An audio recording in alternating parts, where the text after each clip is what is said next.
প্রিয় লিসেনার্স, যে ঘটনাটি এখন আপনাদের সামনে উপস্থাপন করতে যাচ্ছি, আশা করি এই ঘটনাটা শোনার পর আপনাদের মধ্যে প্যারানরমাল বিষয়ে কাজ শেখার, বিশেষ করে ব্ল্যাক ম্যাজিক শেখার যদি কারো আগ্রহ থেকে থাকে তাহলে সেই আগ্রহটা দূরীভূত হবে ইনশাআল্লাহ। চলুন শুরু করি ঘটনাটি। এই ঘটনাটি আমাদেরকে জামালপুর থেকে পাঠিয়েছেন মোহাম্মদ মিজানুর রহমান ভাই। তো এই ঘটনাটি ঘটেছিল ওনার নানার সাথে।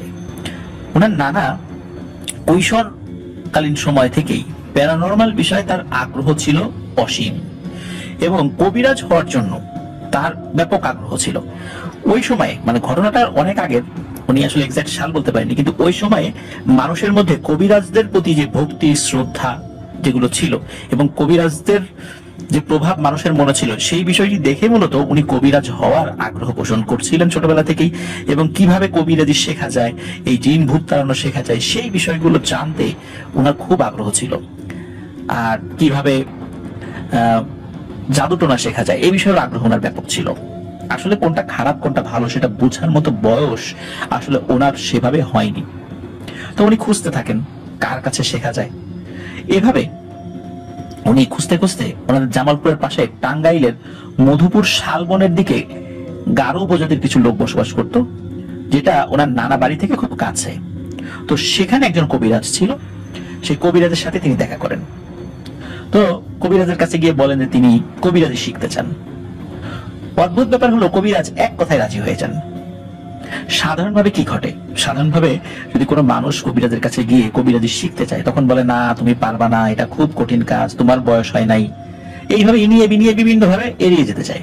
কিন্তু ওই কবিরাজটি, এই মিজান ভাইয়ের নানা যখন তাকে বলেছেন যে শিখতে চান, সে এক বাক্যে রাজি হয়ে যায় এবং তিনি বলেন যে তোমাকে আমি কবিরাজি শেখাবো, কোনো সমস্যা নেই, আমি যেটা বলবো তুমি সেটা করতে পারবা।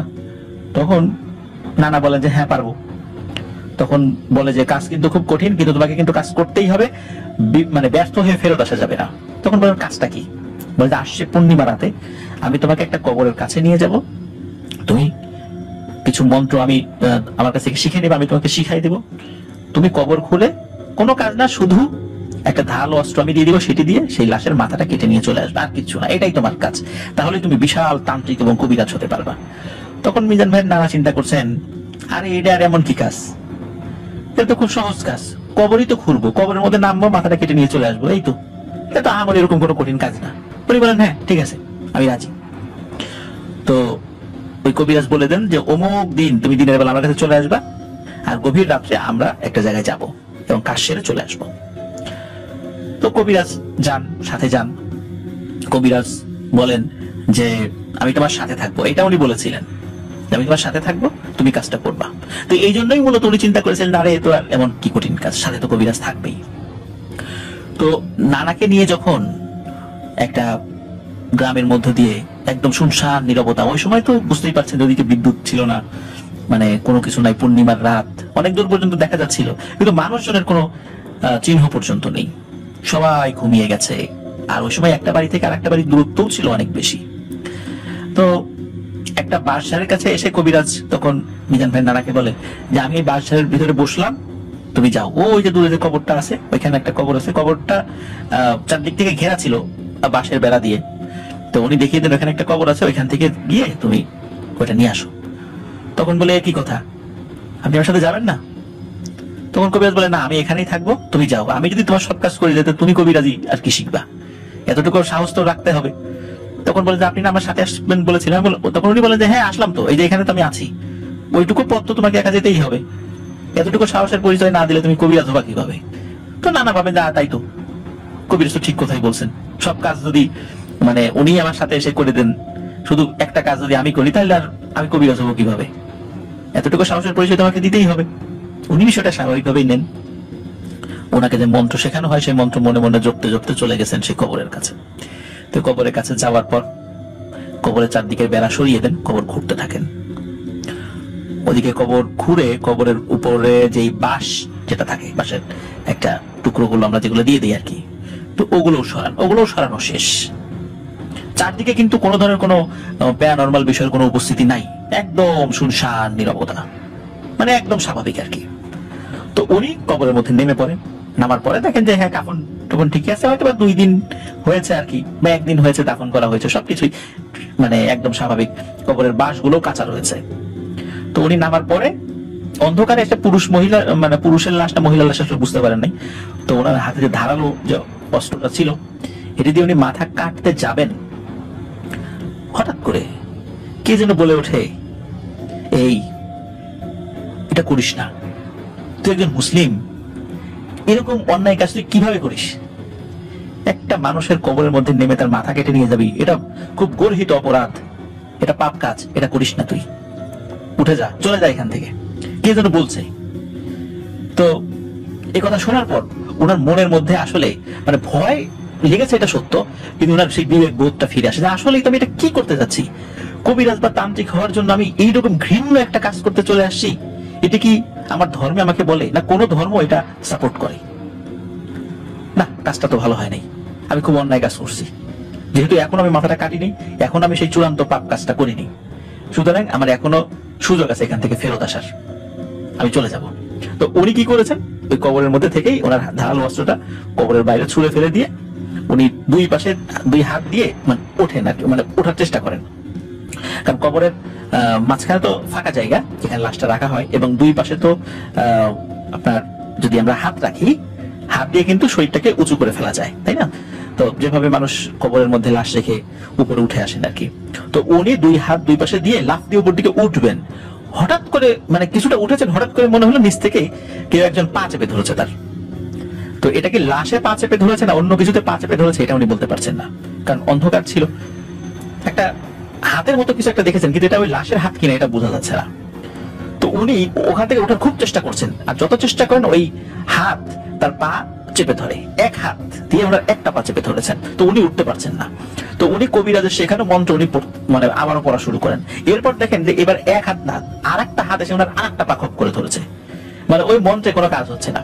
শেষ পর্যন্ত উনি মন্ত্র পড়া বাদ দিয়ে দোয়া দরুদ পড়া শুরু করেন। যখনই দোয়া দরুদ পড়া শুরু করেছেন তখনই সবকিছু স্বাভাবিক হয়ে যায়। ওই হাত ওনার পা ছেড়ে দেয়, উনি ওখান থেকে উঠে পড়েন, এবং উঠে পড়ার পর উনি ওই দোয়া দরুদ পড়তে পড়তে বাসারের দিকে যাচ্ছিলেন।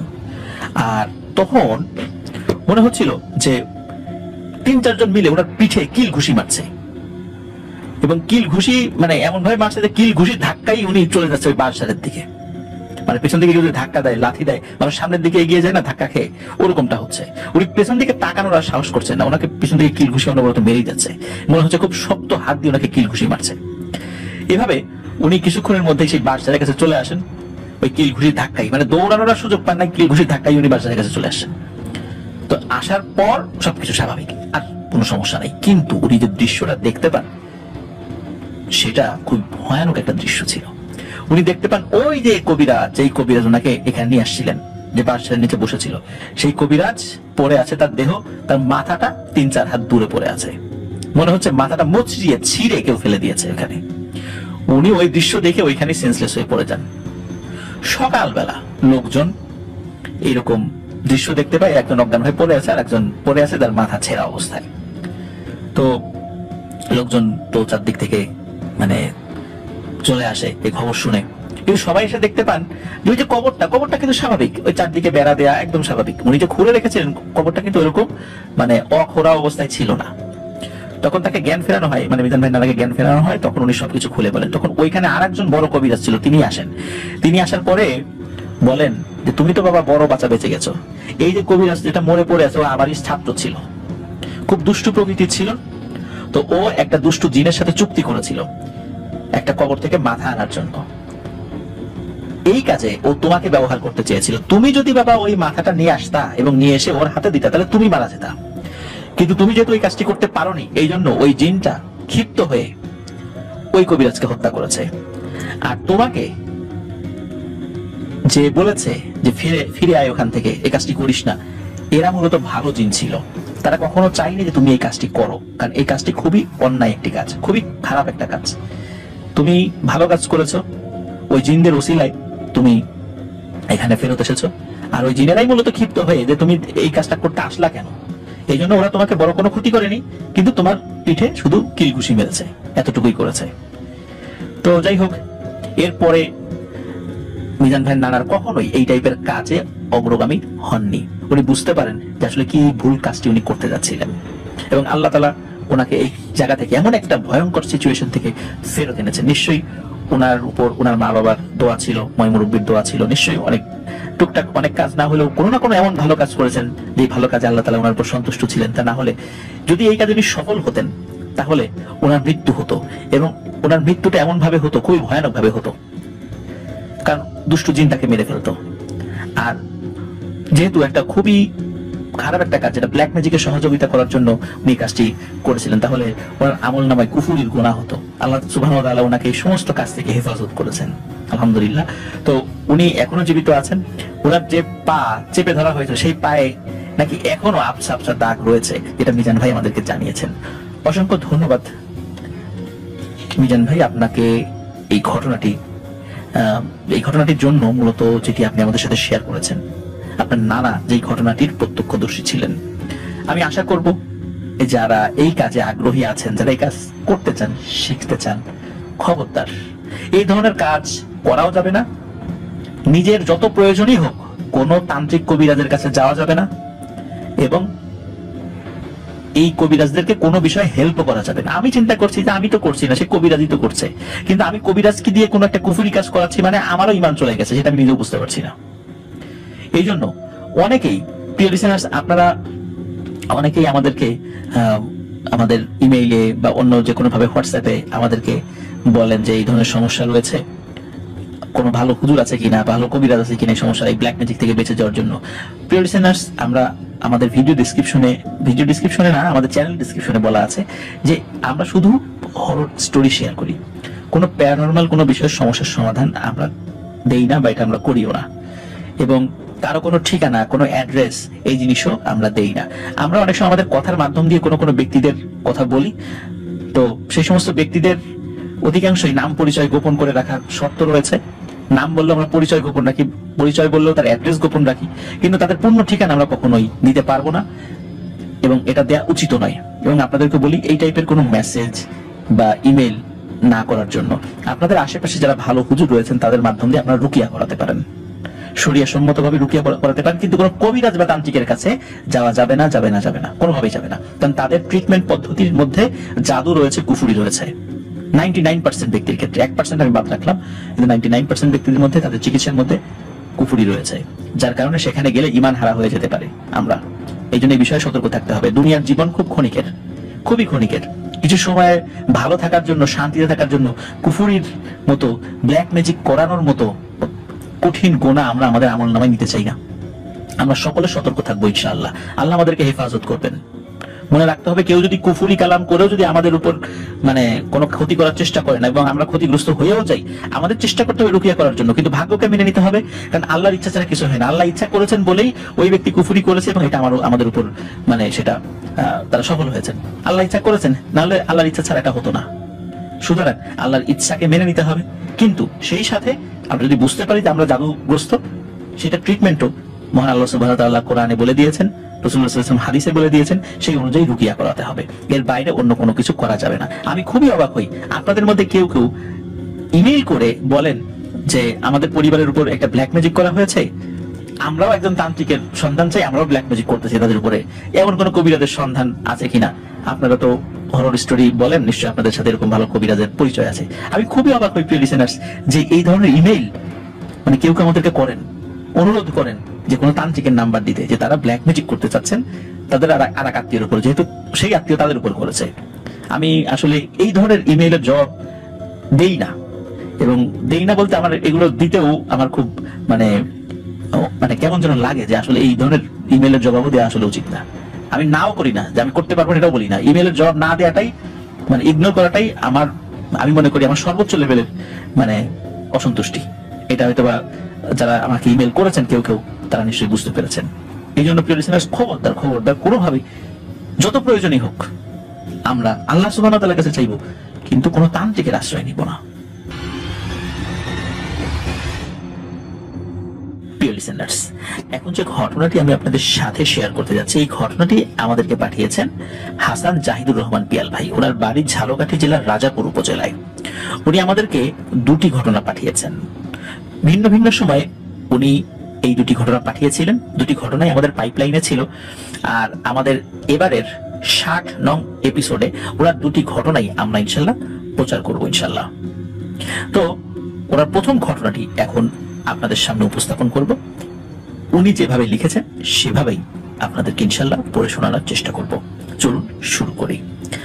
আসসালামু আলাইকুম আফনান ভাই ও প্রিয় লিসেনার্স, আশা করি আল্লাহর রহমতে সবাই ভালো আছেন। আমি হাসান জাহিদুর রহমান পিয়াল, ঠিকানা ঝালকাঠি জেলা, রাজাপুর উপজেলা। এটি আমার পাঠানো প্রথম ঘটনা, তাই কিছু কথা বলছি, দয়া করে সবাই শুনবেন।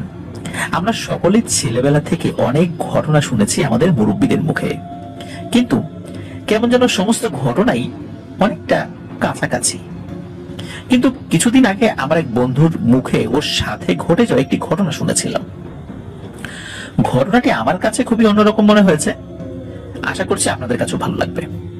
আমার ওই বন্ধুর নাম রাজু। কিছুদিন আগে আমার বাসায় একটু ঝামেলা হওয়ায় রাগ করে বাসা থেকে বের হয়ে গিয়েছিলাম। রাত্রে থাকার জন্য এমন একটা স্থান খুঁজছিলাম যেন বাড়ির মানুষ আমার খোঁজ না পায় আজ রাতে। তাই রাজুর বাড়ি যাওয়ার কথা আমার মনে আসলো। বলে রাখি, রাজু একদম একাই থাকতো ওদের বাড়িতে। ওর মা বাবা আর ছোট ভাই থাকতো ঢাকাতে জীবিকার তাগিদে। রাজুর বাড়ির বর্ণনা না দিলেই নয়। আমাদের গ্রামের নাম সত্যনগর। এখান থেকে ধানসিঁড়ি নদীর দুটি শাখা বয়ে গেছে। একটি ছোট শাখা নদী, তাই খাল, আর একটি মোটামুটি বড় নদী, তাই বড় খাল বলি আর কি আমরা। এই সত্যনগরে কিছু দোকান আছে, আমরা এখানে আড্ডা দিতাম। সত্যনগরকে দুভাগে ভাগ করেছে ওই ছোট খাল। খালের ওপারেও কিছু দোকান আর স্কুল রয়েছে, আর এই খাল পার হওয়ার মাধ্যম হলো একটি ব্রিজ। ব্রিজের ওপারের গ্রামটির নাম আঙ্গারিয়া। রাজুর বাড়ি মূলত ওই আঙ্গারিয়া গ্রামে। সত্যনগরের দোকানগুলোতে আমাদের গ্রাম, ওই আঙ্গারিয়া সহ আশেপাশের এলাকার মানুষেরাও আসতো। তার মানে হচ্ছে ওই সত্যনগরের দোকান নেই, আমাদের গ্রাম এবং আশেপাশের মানুষরা তাদের প্রয়োজনে সবসময় বাজারঘাট করার জন্য সবসময় ভিড় জমাতো। এখানকার যে উপজেলার বাজার, থানা, হাসপাতাল, যেখানে যেতে চান না কেন, আঙ্গারিয়া বা পাশের বা দূরের যে গ্রাম আছে, সকলকে এই সত্যনগরের পথ হয়েই যেতে হবে। এবার ঘটনায় ফিরি। যে রাতে রাজুর বাড়ি যাব ভাবছি, তখন রাজুকে যখন আমি ফোনে জানাই, সে সাথে সাথে রাজি হয়ে যায়। রাজুর সাথে আমার যে খুব যে বেশি বন্ধুত্ব ছিল তা নয়, খুব একটা ওঠা বসাও তার সাথে নাই, কিন্তু রাজু আমাকে ভালোই জানতো, আর আমার সমস্যার কথা শুনেই আমাকে নিয়ে যেতে রাজি হয়ে যায়। বলে রাখি, রাজু একটু অন্যরকম মানুষ। ভয় ডর ওর মধ্যে বরাবরই কিছুটা কম আমাদের থেকে। ওর বাড়িতে যাওয়ার পথটা সম্পর্কে কিছুটা বলি। সত্যনগর ব্রিজের উপর দিয়ে আঙ্গারিয়া গ্রামের যে রাস্তা, ওই রাস্তা ধরে কিছু পথ হেঁটে যাওয়ার পর 3টা ছোট কালভার্ট পড়ে। এই কালভার্টের এক একটি দূরত্ব প্রায় 10 মিনিট পায়ে হাঁটার পথ। শেষ কালভার্টের পরে রাস্তা বাম দিকে একটি মাটির রাস্তা হয়ে চলে গেছে, মানে রাস্তার বাম পাশে একটি মাটির রাস্তা চলে গেছে। রাস্তায় ঢোকার পথে 2-3টা ঘর আছে। তারপর একদম সোজা প্রায় 1-2 কিলোমিটার রাস্তা একদম জনমানুষহীন। এক পাশে বড় খাল, অন্য পাশে ফসলি জমি। রাস্তাটিকে আমরা বেরির রাস্তা বলি। রাজুর বাড়ি আমরা দিনের বেলাতেও যেতে ভয় পেতাম, কিন্তু রাজু দিব্যি ওই রাস্তা দিয়ে দিনে রাতে একা একাই সাধারণত চলাচল করত। ওর বাড়িতে শুধু একটি ঘর। তারপর 10 মিনিট বেরির রাস্তা ধরে হাঁটলে শিকদার বাড়ি। আমি যে রাতে রাজুর সাথে ওর বাড়িতে আসছি, ওই দিন 2 বন্ধু কিছুক্ষণ কথা বলতে বলতে হঠাৎ আমি রাজুকে জিজ্ঞেস করি, আচ্ছা রাজু, তুই যে এখানে একা একা থাকিস, কখনো ভয় পাস না তুই? তো ঘটনা যেটা ঘটে, ও প্রথমে আমাকে বলতে চাইনি, কিন্তু কথায় কথায় ও যে কাহিনী আমায় বলল, তা ওর মুখে আর ওই সময় ওর যে এক্সপ্রেশন ছিল, তা আমি দেখার পর মনে মনে ভাবছিলাম কখন সকাল হবে আর আমি বাড়ি যাব। চলুন শুনে আসি সেই ঘটনাটি। আমি রাজুর মতো করেই বলার চেষ্টা করছি। আজ থেকে প্রায় 1.5 বছর আগের কথা। সালটা সম্ভবত 2021-22 হবে। আব্বা আম্মা, ছোট ভাই সবাই তখন বাড়িতে। বাবা একটু অসুস্থ। আমি প্রতিদিনের মতো সংসারের কিছু কাজ করার পর ওই দিন একটু বেশি কাজ করেছিলাম। আব্বা অসুস্থ, তার কাজগুলো আমি করতে করতে বেলা গড়িয়ে প্রায় তখন বিকেল। গরু ছাগলকে পানি খাইয়ে আমি বড় খালে গিয়ে গোসল সেরে আসলাম। তো ওই বড় খালটি আমার বাড়ির সামনে দিয়ে গেছে, আর ওর পেছনের দিকে ফসলি জমি, আর এই জমিকে আমরা কোলা বলি। তো গোসল করে খাওয়া দাওয়া করতে করতে প্রায় সন্ধ্যা হয়ে গিয়েছিল। আব্বা অসুস্থ থাকায় বেশ কিছুদিন ধরে আমার নাওয়া খাওয়া এমনিতেই দেরি হচ্ছে। খাওয়া দাওয়া শেষ করে মায়ের কাছ থেকে 50টি টাকা নিয়ে প্রত্যেকটি দিনের মতো সত্যনগর আসলাম। সন্ধ্যা থেকে রাত 9:30 অবধি বাজিতে ক্যারমবোর্ড খেলেছি ইব্রাহিমের দোকানে। ইব্রাহিম হচ্ছে সত্যনগরের একজন চায়ের দোকানদার, যার বেশ কয়েকটি ক্যারমবোর্ড ছিল। ওই ক্যারমবোর্ড গুলো গেম হিসেবে ভাড়া দিত, আর আমরা অনেক সময় বাজিতে ওই ক্যারমবোর্ডে গেম খেলতাম। তো ওই দিন আমার বেশ ভালোই টাকা আয় হয়েছিল। যখন খেলা শেষ করে বের হলাম তখন রাত প্রায় 10টা, শীতের রাত। তখনও সত্যনগরে লোকজন ছিল, আর আমি থাকি একলা, তাই মাঝে মাঝে আমাকে ঘুমের ওষুধ খেতে হয়। যেহেতু একা একা থাকি, একাকিত্ব বোধ করি, মা বাবা ভাই ঢাকায় থাকে। তো ওই দিন কিছু টাকা পাওয়ার পরে ভালোই লাগছিল। আর ওই রাত্রে আমি বাজার থেকে 2টি ঘুমের ওষুধ কিনে খেলাম। চিন্তা করলাম যে হেঁটে চলে যাই, বাড়িতে গিয়েই একদম টান টান হয়ে শুয়ে পড়বো, ঘুম দেব। আর কয়েকটা সিগারেট আর গ্যাস লাইট সাথে নিয়ে বাড়ির পথ ধরলাম। আমার কাছে সবসময় একটা গ্যাস লাইট থাকতো, কারণ রাত বিরেতে যাতায়াতের কথা মাথায় রেখেই সেফটির জন্য এটা আমি সাথে রাখি। আমি বাড়ি আসার সময় আঙ্গারিয়া গ্রামের কাউকে না পেয়ে একা একাই পথ শুরু করলাম। অন্যান্য দিনে কাউকে না কাউকে পেয়ে যেতাম, কিন্তু এবার আর কাউকে পাচ্ছিলাম না। 3 নম্বর কালভার্টে এসে সাধারণত অন্য লোকরা তারা তাদের বাড়ির দিকে চলে যেত, আর আমি বাকিটা পথ একাই সাধারণত যেতাম। আর ওই দিন তো কাউকেই পেলাম না। আসলে তাতে আমার খুব একটা সমস্যাও হলো না, কারণ আমার তো বেশিরভাগ পথ একা একাই যেতে হবে। তবে কেউ সাথে থাকলে যেটুকু সময় হোক না কেন গল্প করার মতো একজন লোক পেয়ে যায় আর কি। তো ওই দিন কাউকে পেলাম না। যাই হোক, হাঁটা ধরলাম বাড়ির পথে। স্কুল পেরিয়ে, নূর হোসেনের ঘর পেরিয়ে প্রথম কালভার্ট, তারপর একটা বাগান। ওই বাগানকে স্থানীয়ভাবে মোল্লার বাগান বলে। লোকমুখে শোনা যায় এই বাগানটা নাকি ভালো না। যাই হোক, প্রথম কালভার্টটা এখানে সন্ধ্যার পার হওয়ার সময় এখানে দেখা যায় যে ছেলেপেলে বসে মোবাইল ফোন চালায়, স্মার্টফোন চালায়। কিন্তু ওই দিন বেশ রাত হয়ে যাওয়ার কারণে আর শীতের কারণে কাউকে দেখা আমি আসলে পাইনি। আমি প্রথম কালভার্ট পেরিয়ে যখন মোল্লার বাগানের সামনে দিয়ে রাস্তা ধরে হাঁটছি, তখনই মনে হলো বাতাস শুরু হয়েছে। রাস্তা দিয়ে শুধু এই বাগানের সামনের দিকটাই দেখা যায়, মানে রাস্তা থেকে শুধু বাগানের সামনের অংশটা দেখা যায়। আর রাস্তা ধরে 4 থেকে 5 মিনিট হাঁটলেই বাগানটা শেষ হয়ে যায়। বাগানটি লম্বায় মোটামুটি বড়, কিন্তু প্রস্থে কিন্তু বেশি না। যাই হোক, বাগান শেষ হতেই মনে হলো বাগানের মধ্যে ঝড়ো বাতাসটা যেন আমার সাথেই চলছে। মানে বাগান থেকে শুরু হওয়া সেই বাতাসটা আমার সাথে সাথেই যেন আসছে। অন্য কোথাও বাতাস নেই, শুধু আমার সাথে সাথেই যেন একখণ্ড বাতাস ভেসে চলছে। আমি প্রথম দিকে ভেবেছি ঘুমের ওষুধ খেয়েছি, তো তাই হয়তো এমন মনে হচ্ছে। আবার ভাবলাম এত কিছু দেখলাম, কিন্তু আজকে 2টো ঘুমের ওষুধে এত পাগল হয়ে গেলাম নাকি? এটাই ভাবছি আর একা একা হাসছি। তখন আমার মনে হয়নি যে এটা অতি প্রাকৃত কোনো কিছু হতে পারে, কারণ কত শত রাত এই পথ ধরে হেঁটেছি। এটা তো কোনো রাতই না, এর থেকেও বেশি রাতে এই রাস্তার দুধারে বড় খাল আর কোলার পাশে থাকা খেজুর গাছ থেকে রস পেরে নিয়ে কিন্তু খেয়েছি। কখনো কোনো খারাপ কিছু সামনে পড়েনি, তাহলে ভয় কেন পাবো? এসব ভাবতে ভাবতে দ্বিতীয় কালভার্টের কাছে এসে গেছি। কালভার্টের উপরে উঠতেই হঠাৎ দেখলাম কালভার্টের উপর একটা ছায়া দাঁড়িয়ে আছে। বেশ মোটা সোটা ছায়াটা, একটা কালো মেঘের মতো আর কি। তো চাঁদের আলো ছিল, তাই ভালোই দেখতে পাচ্ছিলাম। ছায়ামূর্তিটি আমাকে বলল, কিরে, আমার চলাচলে তুই ব্যাঘাত ঘটালি? এখন যদি ধরে ঘেটিটা ভেঙে দিই, তাহলে কোন বাপে তোরে বাঁচাবে বলতো? তোর কি প্রাণের মায়া নাই? যখনই এই কথা আমি শুনলাম তখন ভয় কুকড়ে উঠলাম। বুঝতে পারলাম একটা বিপদে পড়ে গেছি। ছায়ামূর্তিটির প্রশ্নের উত্তর না দেয় সে আবার জিজ্ঞেস করলো, কি এখন চুপ কইরা রইছ কে? বল, তোর প্রাণের ভয় নাই? তখন আমি নিজের অজান্তেই বলে ফেললাম, আচ্ছা আমি এখানে যাচ্ছি আসতেছি, আপনার কি? সরকারি রাস্তা, কারণ একলা রাস্তা না তো, আপনার বাপের রাস্তা। আর আপনি কে হে বাপু? আপনার চলার পথে আমি বাধা সৃষ্টি করলাম কিভাবে? আপনি কে? তখন ওই ছায়ামূর্তি কর্কশ গলায় বলল, তাই নাকি? আয় তাহলে দেখি তোর শরীরে কত তেল হইছে।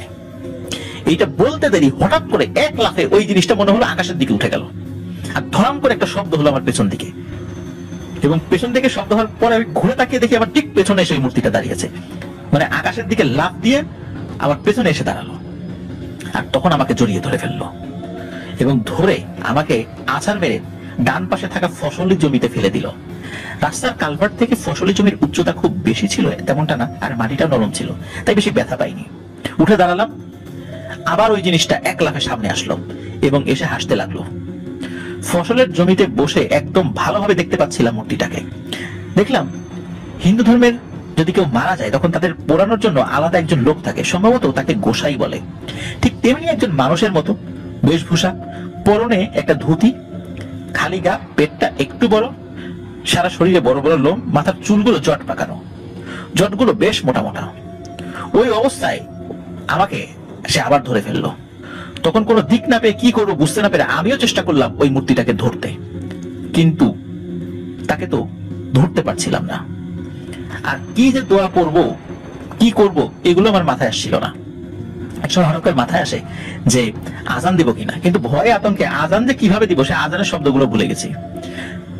যাই হোক, যখন মূর্তিটাকে ধরার চেষ্টা করলাম তখন অনুভব করলাম যেন একটা পানির মধ্যে বা পানির একটা জারের মধ্যে হাত ঢুকিয়েছি।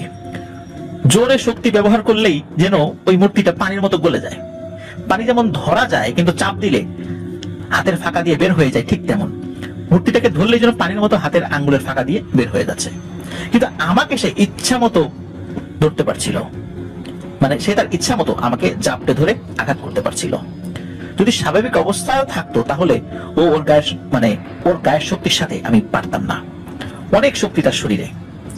আমাকে বেশ কয়েকটি আছাড় মেরে একটু থেমে হাসতে হাসতে বলল, কে রাজু, শরীরের তেল কি মরছে? এই কথা বলে আমাকে ধরে টানতে টানতে আবার রাস্তায় উঠালো আর বলল, এইবার তোকে খালের পানিতে চুবাবো। রাস্তায় উঠাতে উঠাতে আমাকে অনেক জোরে একটা ঠেলা দিল খালের পাশের রাস্তার দিকে, এবং রাস্তার পাশে থাকা খেজুর গাছের সাথে গিয়ে ধাক্কা খেয়ে পড়ে গেলাম।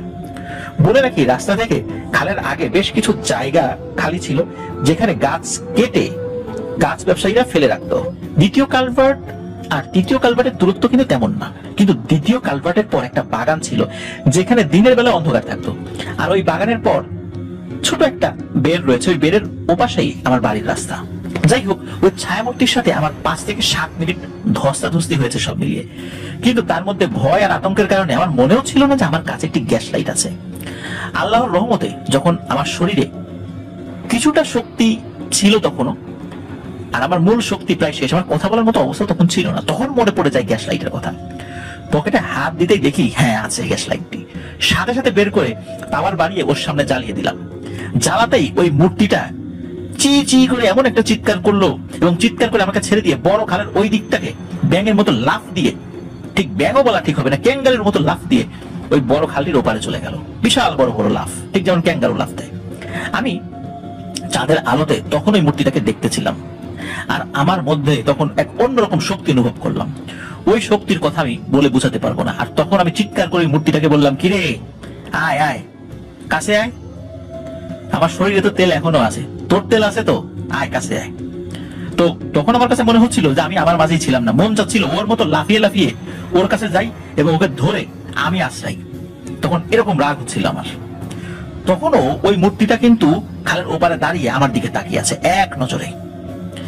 আমার জামা কাপড় তো কাদা মাটি ধুলা একদম একাকার, এগুলো লেগে শীতের মধ্যেও আমি সমানে ঘামছি। এক মুহূর্তে স্বাভাবিক হলাম, তখনও মূর্তিটাকে দেখছিলাম, আর সেই মূর্তিটা আমায় বলল, ভাগ্য ভালো রে রাজু, যদি আবার কোনোদিন আমার সামনে পড়িস জান নিয়ে কিন্তু যেতে পারবি না, ওয়াদা করলাম তোকে আমি জীবিত থাকতে দিব না। আজকে একটা অন্য কাজে আসি তাই ছেড়ে দিলাম, কিন্তু তোরা সাবধান করে দিলাম, মনে রাখিস। এই কথা বলে সে মনে হলো বাতাসের সাথে মিশে গেল হঠাৎ করে। চাঁদের আলো তো দেখা যাচ্ছিল, তাকে আমি তো দেখছিলাম একটু আগেও, কিন্তু মুহূর্তের মধ্যে সে বাতাসের সাথে মিশে গেল।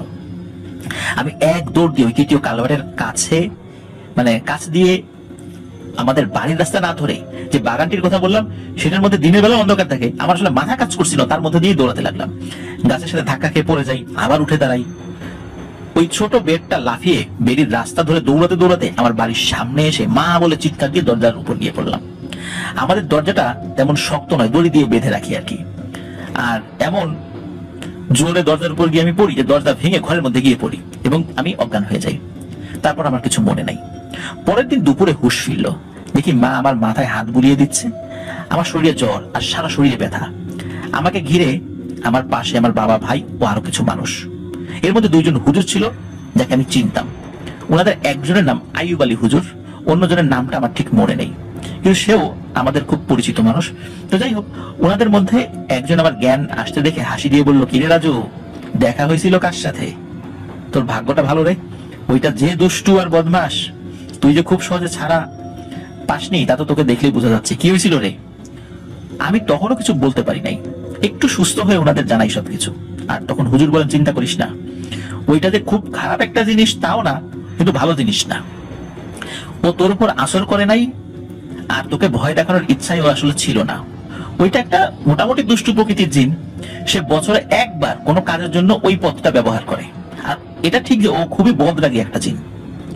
এখন বছরে একবার যেহেতু ও ওই পথটা ব্যবহার করে, আর ওই সময় যদি কেউ সামনে পড়ে যায় ও খুব রাগ করে, আর তখন তাকে ক্ষতি করার চেষ্টা করে। তো এত সময় থাকতে তুই ওর চলাচলের সময় ওর পথে বাধা হয়েছিস, এই কারণে ও খুব রাগ করে। আর তুই যখন ওর সাথে রাগ করে কথা বলেছিস, বেয়াদবি করেছিস, এই জন্য ও ওইটা খুব মাইন্ডে লেগেছে, যার কারণেই ও তোর উপর ক্ষিপ্ত হয়েছে এবং তোকে শাস্তি দিয়েছে। আর তুই যদি ওই সময়ে আল্লাহর রহমতে আগুন না জ্বালাতি, তখন হয়তোবা ওর আগের মাথায় তোকে মেরেই ফেলতো। যাই হোক, ও ওর কাজে চলে গেছে, তাই ও তোর উপর ওরা আসল করে নাই, কিন্তু সাবধান করে দিছে। আমরা তোকে গোসল করিয়ে ঝাড়ফুঁক করে দিচ্ছি, তুই সুস্থ হয়ে যাবি দাদা ভাই আল্লাহর রহমতে। প্রিয় লিসেনার্স, এটি ছিল ঘটনা যেটি ওই রাজু আমাদের লিসেনার হাসান জাহিদুর রহমান পিয়াল ভাইকে ওই রাতে বলেছিলেন। তো এই যে জিনটি যে বছরে একবার একটি পথ ব্যবহার করত, এবং ওই পথ ব্যবহার করে সে যখন চলতো, তখন যদি কেউ ওই পথের মাঝে চলে আসতো, তখন কিন্তু তার বিপদ অনিবার্য, যে খুব ক্ষিপ্ত হয়ে যেত। আর এমনই সময় ওই রাজু ওই পথে পড়ে গিয়েছিল। আর রাজু আসলে প্রথম দিকে বুঝতে পারেনি ওই জিনিসটা কি, মনে করছে স্বাভাবিক মানুষ।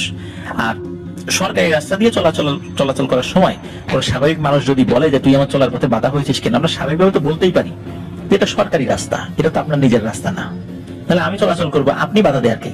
রাজু আসলে ওইরকমটাই বলেছিল, কিন্তু রাজু তো তখনও বুঝতে পারেনি এটা একটা ভয়ানক জিনিস, এবং যখন বুঝতে পেরেছে তখন তো অনেক দেরি হয়ে গেছে। যাই হোক, রাজু এমনিতেই সাহসী মানুষ ছিল, যার কারণে আল্লাহর অশেষ রহমতে সে ওই যাত্রায় রক্ষা পেয়েছিল। তো আশা করছি প্রিয় লিসেনার্স, এই ঘটনাটি আপনাদের ভালো লেগেছে।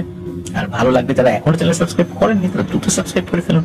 আফটার দ্য হরর ওয়ার্ল্ড আমাদের ফেসবুক পেজ এবং গ্রুপ রয়েছে, যার লিংক আমরা আমাদের ভিডিও ডেসক্রিপশনে দিয়ে রেখেছি। সেখানে গিয়ে আফটার দ্য হরর ওয়ার্ল্ড পরিবারের সদস্য হয়ে যান। যারা আমাদেরকে ঘটনা পাঠাতে চান তার লিখে অথবা রেকর্ড করে যে কোনোভাবে ঘটনা পাঠাতে পারবেন afterthehorrorworld@gmail.com এই ইমেল অ্যাড্রেসে। আর ইমেল অ্যাড্রেসের স্পেলিংটা আমরা আমাদের ভিডিও ডেসক্রিপশনে দিয়ে রেখেছি। প্রিয় লিসেনার্স, চলে যাই আমাদের পরবর্তী ঘটনায়। প্রিয় লিসেনার্স,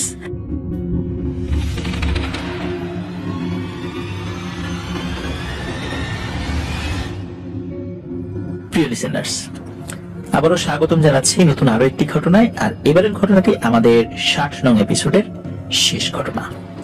এটি মাছ ধরা কেন্দ্রিক একটি ঘটনা। আপনারা অনেকে মাছ ধরা কেন্দ্রিক ঘটনা শুনতে চান, আশা করছি এই ঘটনাটি আপনাদের ভালো লাগবে। আর এই ঘটনাটি আমাদেরকে পাঠিয়েছেন আমাদের একজন রেমিটেন্স যোদ্ধা ভাই সৌদি আরব থেকে, যার নাম মোহাম্মদ মনোয়ার হোসেন। ওনার দেশের বাড়ি মানিকগঞ্জ জেলার সাটুরিয়া উপজেলার ছনকা নামে একটি গ্রামে। তো চলুন শুরু করি ঘটনাটি অনেক আগের ঘটনা। ওনার দাদার সঙ্গে ঘটনাটি ঘটেছিল। ওনার দাদার নাম হচ্ছে মোহন মিয়া। তিনি খুবই সাহসী একজন মানুষ এবং খুব ভালো একজন মানুষ হিসেবে গ্রামে পরিচিত ছিলেন। তিনি অন্যান্য কাজ করতেন, কিন্তু তার একটি ভয়ানক নেশা ছিল মাছ ধরার, বিশেষ করে রাতের বেলা মাছ ধরার। দিনের বেলা বিভিন্ন স্থানে গিয়ে মাছ ধরার বিভিন্ন পদ্ধতি অ্যাপ্লাই করে আসতেন। স্পেশালি ওখানে একটি নাম বলা হয়, এটাকে বানা পাতা বলে। বানা, এটি মাছ ধরার একটা পদ্ধতি। বানা পেতে আসে, পরবর্তীতে সেখানে গিয়ে মাছ ধরে। তো এটা মূলত ওনার একটা অভ্যাস ছিল। আর ওনাদের বাড়ির পাশ দিয়ে একটা খাল ধলেশ্বরী নদীর দিকে গিয়েছে। তো ধলেশ্বরী নদীর দিকে ওই খালটি শুনছি নামের একটা বিলের দিকেও বয়ে গেছে। আর শুনশি বিলের একটু আগে মাঝি পাড়া নামে একটি গ্রাম রয়েছে। মূলত ওই খালের মেইন প্রবাহটা ওই দিক দিয়ে গিয়েছে। আর মাঝি পাড়ায় একটা চিতা খোলা আছে, যেটা ওই খালের মোটামুটি সাথেই আর কি। তো দাদা কি করে যে ওখানে উনি দিনের বেলা বানা পাতে এবং রাতের বেলা টেটা দিয়ে মাছ ধরবো চিন্তা করে, এবং ওখানে একটি মাচালো বানিয়েছেন। তো উনি যখন এই কাজটি করছিলেন দিনের বেলাতে, তখন ওই গ্রামের একজন লোক দাদার পরিচিতই, তো উনি এসে বলছে, কি মোহন মিয়া, তুমি এত জায়গা বাদ দিয়ে এখানে এসে বানা পাততেছো? এই জায়গাটা তো ভালো না, আমরা তো কেউ এদিকে আসি না, মাছ তো ধরি না, এই জায়গাটা খুব খারাপ, তুমি এখান থেকে চলে যাও রে ভাই, বিপদে পড়ো না, শুভাকাঙ্ক্ষী হিসেবে পরামর্শ দিচ্ছি। তো এই মনোয়ার ভাইয়ের দাদা উনি চিন্তা করেন যে কি বলে না বলে এইখানে মাছ ধরতে নিষেধ করে, নিশ্চয়ই তারা এখানে মাছ ধরবার জন্য বলতেছে। আর আরেকটা ব্যাপার হলো, যেহেতু দাদা খুব সাহসী মানুষ ছিলেন, তিনি সাফ সাফ উত্তর দিয়ে দেন যে আমি এগুলো ভাই বিশ্বাস করি না, এগুলো আমার কিছু হবে না। তো যাই হোক, ওই লোকের দায়িত্ব ছিল যে তাকে বলা, উনি ওনার দায়িত্ব পালন করেছেন। এখন দাদা কি করেন, উনি সব কাজ শেষ করে বাড়িতে ফেরত যান। ফেরত গিয়ে সন্ধ্যা তো না, মোটামুটি এশার নামাজের পরে উনি আসেন আর কি। এশার নামাজের পরে এসে মাছ ধরতে বসেন। তো অনেকক্ষণ বসে আছেন এই মাচালের উপরে। তো হঠাৎ করে ওনার পেছন দিক থেকে একটা শব্দ আছে। ওনার পেছন দিকে কিন্তু কোনো পানি ছিল না, ওটা ডাঙা। তো পেছন দিক থেকে শব্দ আসে ওই চিতাখোলার ওই সাইডটা থেকে। তখন শব্দটা এমন ভাবে উনি পেয়েছিলেন, শব্দটা হচ্ছে যে বড় কোনো মাছ পানির মধ্যে যদি শব্দ করে ঠিক তেমন, কিন্তু পেছন দিকে কিন্তু পানি নেই, কিন্তু শব্দটা পেছন দিক থেকে এসেছিল। তো উনি অবাক হন, পেছনে এরকম শব্দ কেন হয়। উনি ঘুরে তাকান, ঘুরে তাকিয়ে একটা ভয়ানক জিনিস উনি দেখেন। উনি দেখেন বিশাল আকৃতির একটা দানবের মতো কিছু একটা দাঁড়িয়ে আছে, যেটার মাথা নাই সেটা স্পষ্ট বোঝা যাচ্ছে, বুকের উপর চোখ এবং পেটের কাছে বড় বড় দাঁত। সেটি খুব কর্কশ কণ্ঠে বলে ওঠে, কিরে মোহন মিয়া, তোর কি জানের মায়া নাই? তুই এখানে কেন আসছিস? তুই কি জানিস না যে এখানে কেউ আসে না? এখানে আমরা থাকি, এখানকার মাছগুলো আমরা ধরে খাই। কই, তুই তো আরো অন্য জায়গায় গিয়ে মাছ ধরিস। কখনো কি আমি বিরক্ত করতে গেছি না আমার লোকজন বিরক্ত করতে গেছে? তুই এখানে কেন আসলি? তোকে তো দিনের বেলা একজন মানুষ বলেছিল, আমরা তো সেটা শুনলাম, কিন্তু তুই উত্তর দিলি কি তুই ভয় পাস না? তুই তো কাজটা ভালো করলি না এখানে এসে। এদিকে দাদা তো খুব সাহসী মানুষ, ওনার হাতে ছিল ট্যাটা। উনি চিন্তা করছে যে এই পিশাচগুলোকে শায়েস্তা করতে হবে। উনি একটা ট্যাটা ছুঁড়ে মারেন ওই পিশাচটির দিকে। তো ট্যাটাটি আসলে তার গায়ে লেগেছিল কি লাগেনি এই বিষয়টি দাদা বুঝতে পারেননি। ট্যাটাটি ছুঁড়ে মারার সাথে সাথে পিশাচটি অদৃশ্য হয়ে যায়। উনি আবার ট্যাটাটি এগিয়ে গিয়ে ট্যাটাটি হাতে নিয়ে নেন, নিয়ে আবার উনি মাচালের উপর বসে পড়েন। তখন পেছন থেকে ভয়ানক আর একটা আওয়াজ আসে যে, মোহন মিয়া, কাজটা তুই ভালো করলি না, তোদের ওখানে তো বিরক্ত করতে চাই নাই, তুই আমাদের এখানে এসে বিরক্তলি, আবার আমার গায়ে টাটা মারলি, তোর কিন্তু ভালো হবে না। তো এরপরে ওই শব্দটা হঠাৎ করে ম্লান হয়ে যায় বা বন্ধ হয়ে যায়। তখন দাদা বুঝতে পারেন যে আসলে উনি কাজটি ভালো করেননি। উনি আর মাছ ধরার সাহস পাননি। উনি তখন ওইখান থেকে দ্রুত মাছ ধরার সকল উপকরণ নিয়ে বাড়িতে চলে আসেন। বাড়িতে চলে আসার পর উনি এই ঘটনার কাউকে বলেন নাই, আসলে বললে বাড়ির লোকজন ভয় টয় পাবে। তো এর বেশ কয়েকদিন পরে উনি অন্য একটা জায়গায় গিয়ে বানা পাতেন। ওই চিতাখানে আর উনি ওই যে মাঝিপাড়া যে চিতাখোলা আছে ওইখানে উনি বানা পাতেন নি, ওইখান থেকে সরিয়ে নিয়ে আসেন উনি অন্য একটা জায়গায় গিয়ে বানা পাতেন। তো রাতের বেলা মাছ ধরছেন, রাত আনুমানিক 2টো কি 2:30 বাজে এমন একটা সময়। তো এমন সময় হঠাৎ করে উনি দেখতে পান বিশাল এক দানবের মতো কিছু একটা, এবং ওইটারই মাথা নাই, বুকের উপর চোখ, পেটের উপর দাঁত, আমরা যেটাকে স্কন্ধ কাটা বলি, ওই জিনিসটা এগিয়ে আসছে। এগিয়ে এসে বলছে, কি মোহন মিয়া, তোকে বলছিলাম না তুই কাজটা ভালো করিস নাই? আমি তো তাকে তাকে ছিলাম, তুই তো আর চিতাখোলার দিকে আসিস নাই। তুই যেহেতু চিতাখোলার দিকে আসিস নাই, তা আমি তোর কাছে চলে আসলাম, তোকে তো আজকে আমি ছাড়বো না রে। এই কথা বলার সাথে সাথে ওই জিনিসটি মানে লাফিয়ে এসে দাদাকে চেপে ধরেন। এত বড় একটা অবয়ব দাদার উপর চড়াও হয়েছে। দাদা বুঝতে পেরেছিলেন যে ওনার জীবন এখনই শেষ। উনি ভয়ে আতঙ্কেই জ্ঞান হারিয়ে ফেলেছিলেন। ওনার সাথে আর কি হয়েছে কেউ বলতে পারে না। সকালবেলা ওই গ্রামের কিছু লোকজন ওদিক দিয়ে যখন যাচ্ছিলেন, তখন দাদাকে কাদার ভিতরে মাখামাখি অবস্থায় পান। তখন তাকে উদ্ধার করে বাড়িতে নিয়ে আসলেন। দাদাকে চিনত, গ্রামের লোকজন সবাই তাকে চিনতেন আর কি। বাড়িতে নিয়ে আসার পর উনি তখনও সেন্সলেস ছিলেন। ওনাকে পরিষ্কার পরিচ্ছন্ন করানো হয়, যেহেতু সারা শরীরে কাদা লেগেছিল। একদিন পরে ওনার জ্ঞান ফেরে। একদিন পরে জ্ঞান ফেরার পর তখন দাদা সকলকে এই বিষয়টা খুলে বলেন, বাড়ির সকলকেও খুলে বলেন। এই মনোহর ভাইয়ের বাবা কিন্তু তখন মানে বুঝমান বয়সে, যে রাত্রে দাদার সাথে মানে এই ভয়ানক ঘটনাটি ঘটেছে, বিশেষ করে আক্রমণের ঘটনাটি, তখন কিন্তু ওই সন্ধ্যার পরে মনোহর ভাইয়ের বাবাই কিন্তু খাবার দিয়ে এসেছিলেন সেই বানার কাছে গিয়ে। আবার খাবারের পাত্রগুলো মানে খাবার শেষ হওয়ার পর নিয়ে এসেছিলেন। তো যাই হোক, এই ঘটনাটি যখন সকলে শোনেন, শোনার পর বিশেষ করে গ্রামের ময়মুরব্বীরা খুব ভয় পান। ওনারা এই ভয়টা পেয়েছিলেন যে এই স্কন্ধ কাটা বা এই ধরনের পিশাচ যদি একবার কারোর উপর আক্রমণ করে, অজ্ঞান হয়ে গেলে ছেড়ে দেয়, কিন্তু ছেড়ে যাওয়ার মানে এই না যে সে বেঁচে গেছে। পরবর্তীতে মারা যায় লোকজন। এবং সত্যি ঘটনাটি সেটাই ঘটেছিল। দাদা সপ্তাহখানেক জীবিত ছিলেন, এরপরে তিনি মারা যান। তো উনি মারা যাওয়ার পর পরিবারের সকলেই তো স্বাভাবিকভাবেই অনেক কষ্টে পড়ে যান। আস্তে আস্তে সেই অবস্থা থেকে আল্লাহ রাব্বুল আলামিন উত্তরণ করেছিলেন। গ্রামের যে মুরব্বীরা ছিলেন, তা ওনারা একটা কথা বলতেন যে এই পিশাচটি চাইলে কোনো মানুষকে মেরে ফেলতে পারে, কিন্তু জ্ঞান হারানোর পর তাকে ছেড়ে দেয়, কিন্তু ছেড়ে দেওয়ার পরেও এমন কিছু একটা করে দেয় যাতে করে ওই মানুষটি আর বাঁচে না। আর সাথে সাথে মানে না এই কারণে যাতে করে জ্ঞান ফেরার পর এই ভয়ানক ঘটনাটি আর ওই পিশাচ সম্পর্কে যেই ব্যাপারগুলো রয়েছে সেগুলো যেন মানুষ জানে। এই জন্যই নাকি ওই পিশাচটি মানুষকে ওই সময় মানে না, ছেড়ে দেয় যাতে করে মানুষ বলতে পারে, কিন্তু ছেড়ে দেওয়ার মানে এই নয় যে সে বেঁচে গেছে। অনেক মানুষই নাকি ওই পিশাচটির হাতে পড়েছে এবং তারাও মারা গেছে। তো এটি ছিল মূলত ঘটনা। প্রিয় লিসেনার্স, এখন যে ঘটনাটি আমি আপনাদের সামনে উপস্থাপন করতে যাচ্ছি, এই ঘটনাটি কিশোরগঞ্জের ভৈরব থেকে আমাদেরকে পাঠিয়েছেন আকলিমা জান্নাত মৌ। তিনি এর আগে আমাদেরকে ঘটনা পাঠিয়েছিলেন এবং তার একটি চমৎকার ঘটনা আমরা আমাদের একটি বই যেটার নাম পাতালবাসী, সেটা সম্পর্কে আপনারা নিশ্চয়ই অনেকে অবগত রয়েছেন। এই পাতালবাসীতে কিন্তু ওনার একটি চমৎকার ঘটনা প্রকাশিত হয়েছিল। আর ওনার পাঠানো এখন যে ঘটনাটি আমি আপনাদের সাথে শেয়ার করতে যাচ্ছি, এই ঘটনাটিও ওনাদের এলাকার একটি ঘটনা। তো ওই ঘটনার কিন্তু একটা দারুণ প্রেক্ষাপট রয়েছে।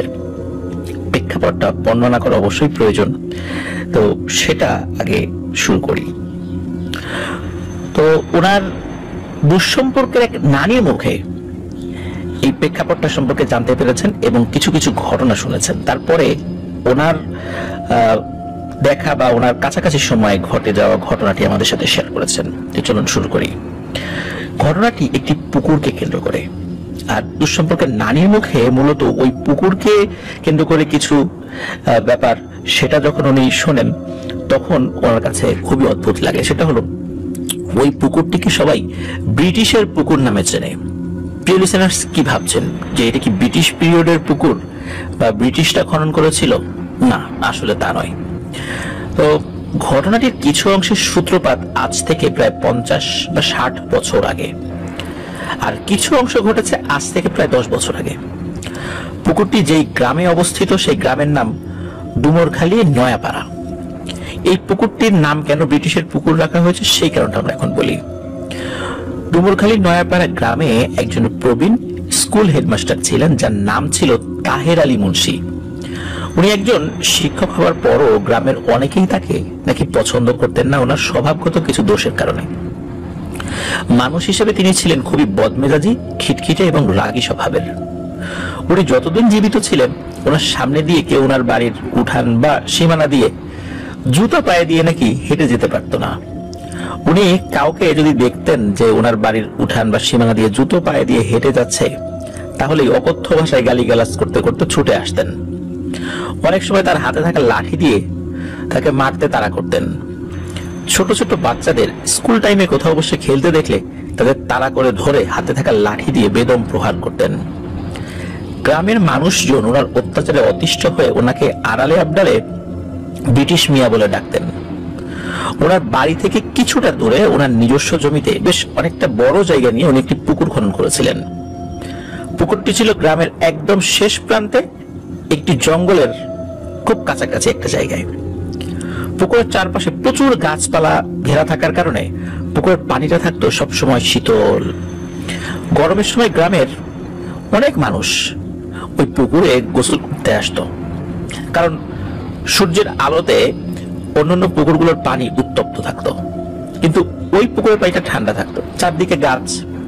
এই কারণে দেখা যেত যে সূর্যের আলো খারাপভাবে খুব কম সময় ওই পুকুরের উপর পড়তো, যার কারণে গাছের ছায়ায় পুকুরের পানিটা খুব সুন্দর শীতল আকারে থাকতো আর কি। গ্রামের অনেক মহিলা, পুরুষ, বাচ্চারা এই পুকুরেই দুপুরবেলা বা দিন শেষে তারা যখন কাজ করতো খেতে খামারে, তখন ওই পুকুরে এসে গোসল করত। এভাবে গ্রামের সবার এই পুকুরে এসে গোসল করাটা ওই ব্রিটিশ মিয়ার কিন্তু পছন্দ ছিল না। সব সময় উনি এটা নিয়ে মানুষের সাথে খুবই বাজে ব্যবহার করতেন। তবে এটা সত্য যে উনি যে ওই পুকুরে নামলেই গালিগালাজ করতেন, বাজে ব্যবহার করতেন তা নয়। বিশেষত উনি যখন পুকুরে গোসল করতে আসতেন, তখন যদি কোনো মানুষ আসতো গোসল করার জন্য, তাহলে তো তারা রক্ষে নেই। তিনি যে শুধু গালিগালাজ করতেন তা নয়, উনি পুকুর থেকে উপরে উঠে গিয়ে আশপাশ থেকে ঢিল নিয়ে তাকে ছুঁড়ে মারতেন বা তাদেরকে ছুঁড়ে মারতেন। কেউ যদি পুকুরের পানিতে নেমে যেত, গোসল না শেষ করেই দৌড়ে পালিয়ে যাওয়া ছাড়া তাদের কোনো উপায় থাকতো না। তো ওনার এই পুকুর নিয়ে তো মানুষের মধ্যে একটা আতঙ্ক ছিলই। তারপরে সবাই চিন্তা করতো যে যখন ওই ব্রিটিশ মিয়া পুকুরে নামে, পারতপক্ষে কেউ যেন ওই সময় না আসেন। তো এইভাবেই ওই পুকুরটার নামও ব্রিটিশের পুকুর নাম হয়ে যায় সকলের কাছে। লিসেনার্স আশা করছি বুঝতে পেরেছেন যে আসলে ব্রিটিশ নামটি কেন এলো এবং ব্রিটিশের পুকুরটাও মানে কেন এই নামে নামকরণ করা হলো। মানুষের মুখে মুখে এটা চলে এসেছিল আর কি। তো ব্রিটিশ মিয়া শুধু গ্রামের মানুষজনের কাছে অপছন্দনীয় ব্যক্তি ছিলেন বিষয়টা এমন নয়, তার ঘরের সদস্যরাও তাকে খুব একটা পছন্দ করতেন না। ব্রিটিশ মিয়া ছিল 4 ছেলে 2 মেয়ে। বাবার এমন আচরণে তারা নিজেরাও খুব অতিষ্ঠ ছিলেন। সাধারণত কি দেখা যেত যে সন্তানদের আচার আচরণের কারণে পিতামাতাকে বিভিন্ন কথা শুনতে হয় মানুষের কাছে, সন্তানদের বিভিন্ন অ্যাক্টিভিটিসের কারণে পিতামাতার কাছে নালিশ আসে। এখানে ঘটতো তার উল্টোটা, তার সন্তানরা খুব ভালো ছিলেন, তাদের আচার আচরণ ব্যবহার সবকিছু ভালো ছিল, তো তাদের কাছে তার বাবার সম্পর্কে নালিশ আসতো। তো ওনারাও যখন বাড়িতে থাকতেন তাদের সাথেও তার বাবা খুব বেশি ভালো ব্যবহার করতেন তাও নয়। এই কারণে বাবার প্রতি তারাও অসন্তুষ্ট ছিলেন। তো ওই ব্রিটিশ মিয়ার যেই ছেলেরা রয়েছে, এই ছেলেদের মধ্যে বড় 3 ছেলে জমি জমা ভাগ বাটোয়ারা করে যে যার জায়গায় আলাদা আলাদা থাকতে শুরু করে, কারণ বাড়িতে থাকলে খুব অশান্তি হয় এই কারণে। আর ওনার যে 2 মেয়ে ছিল, 2 মেয়েরও বিয়ে হয়ে যায়।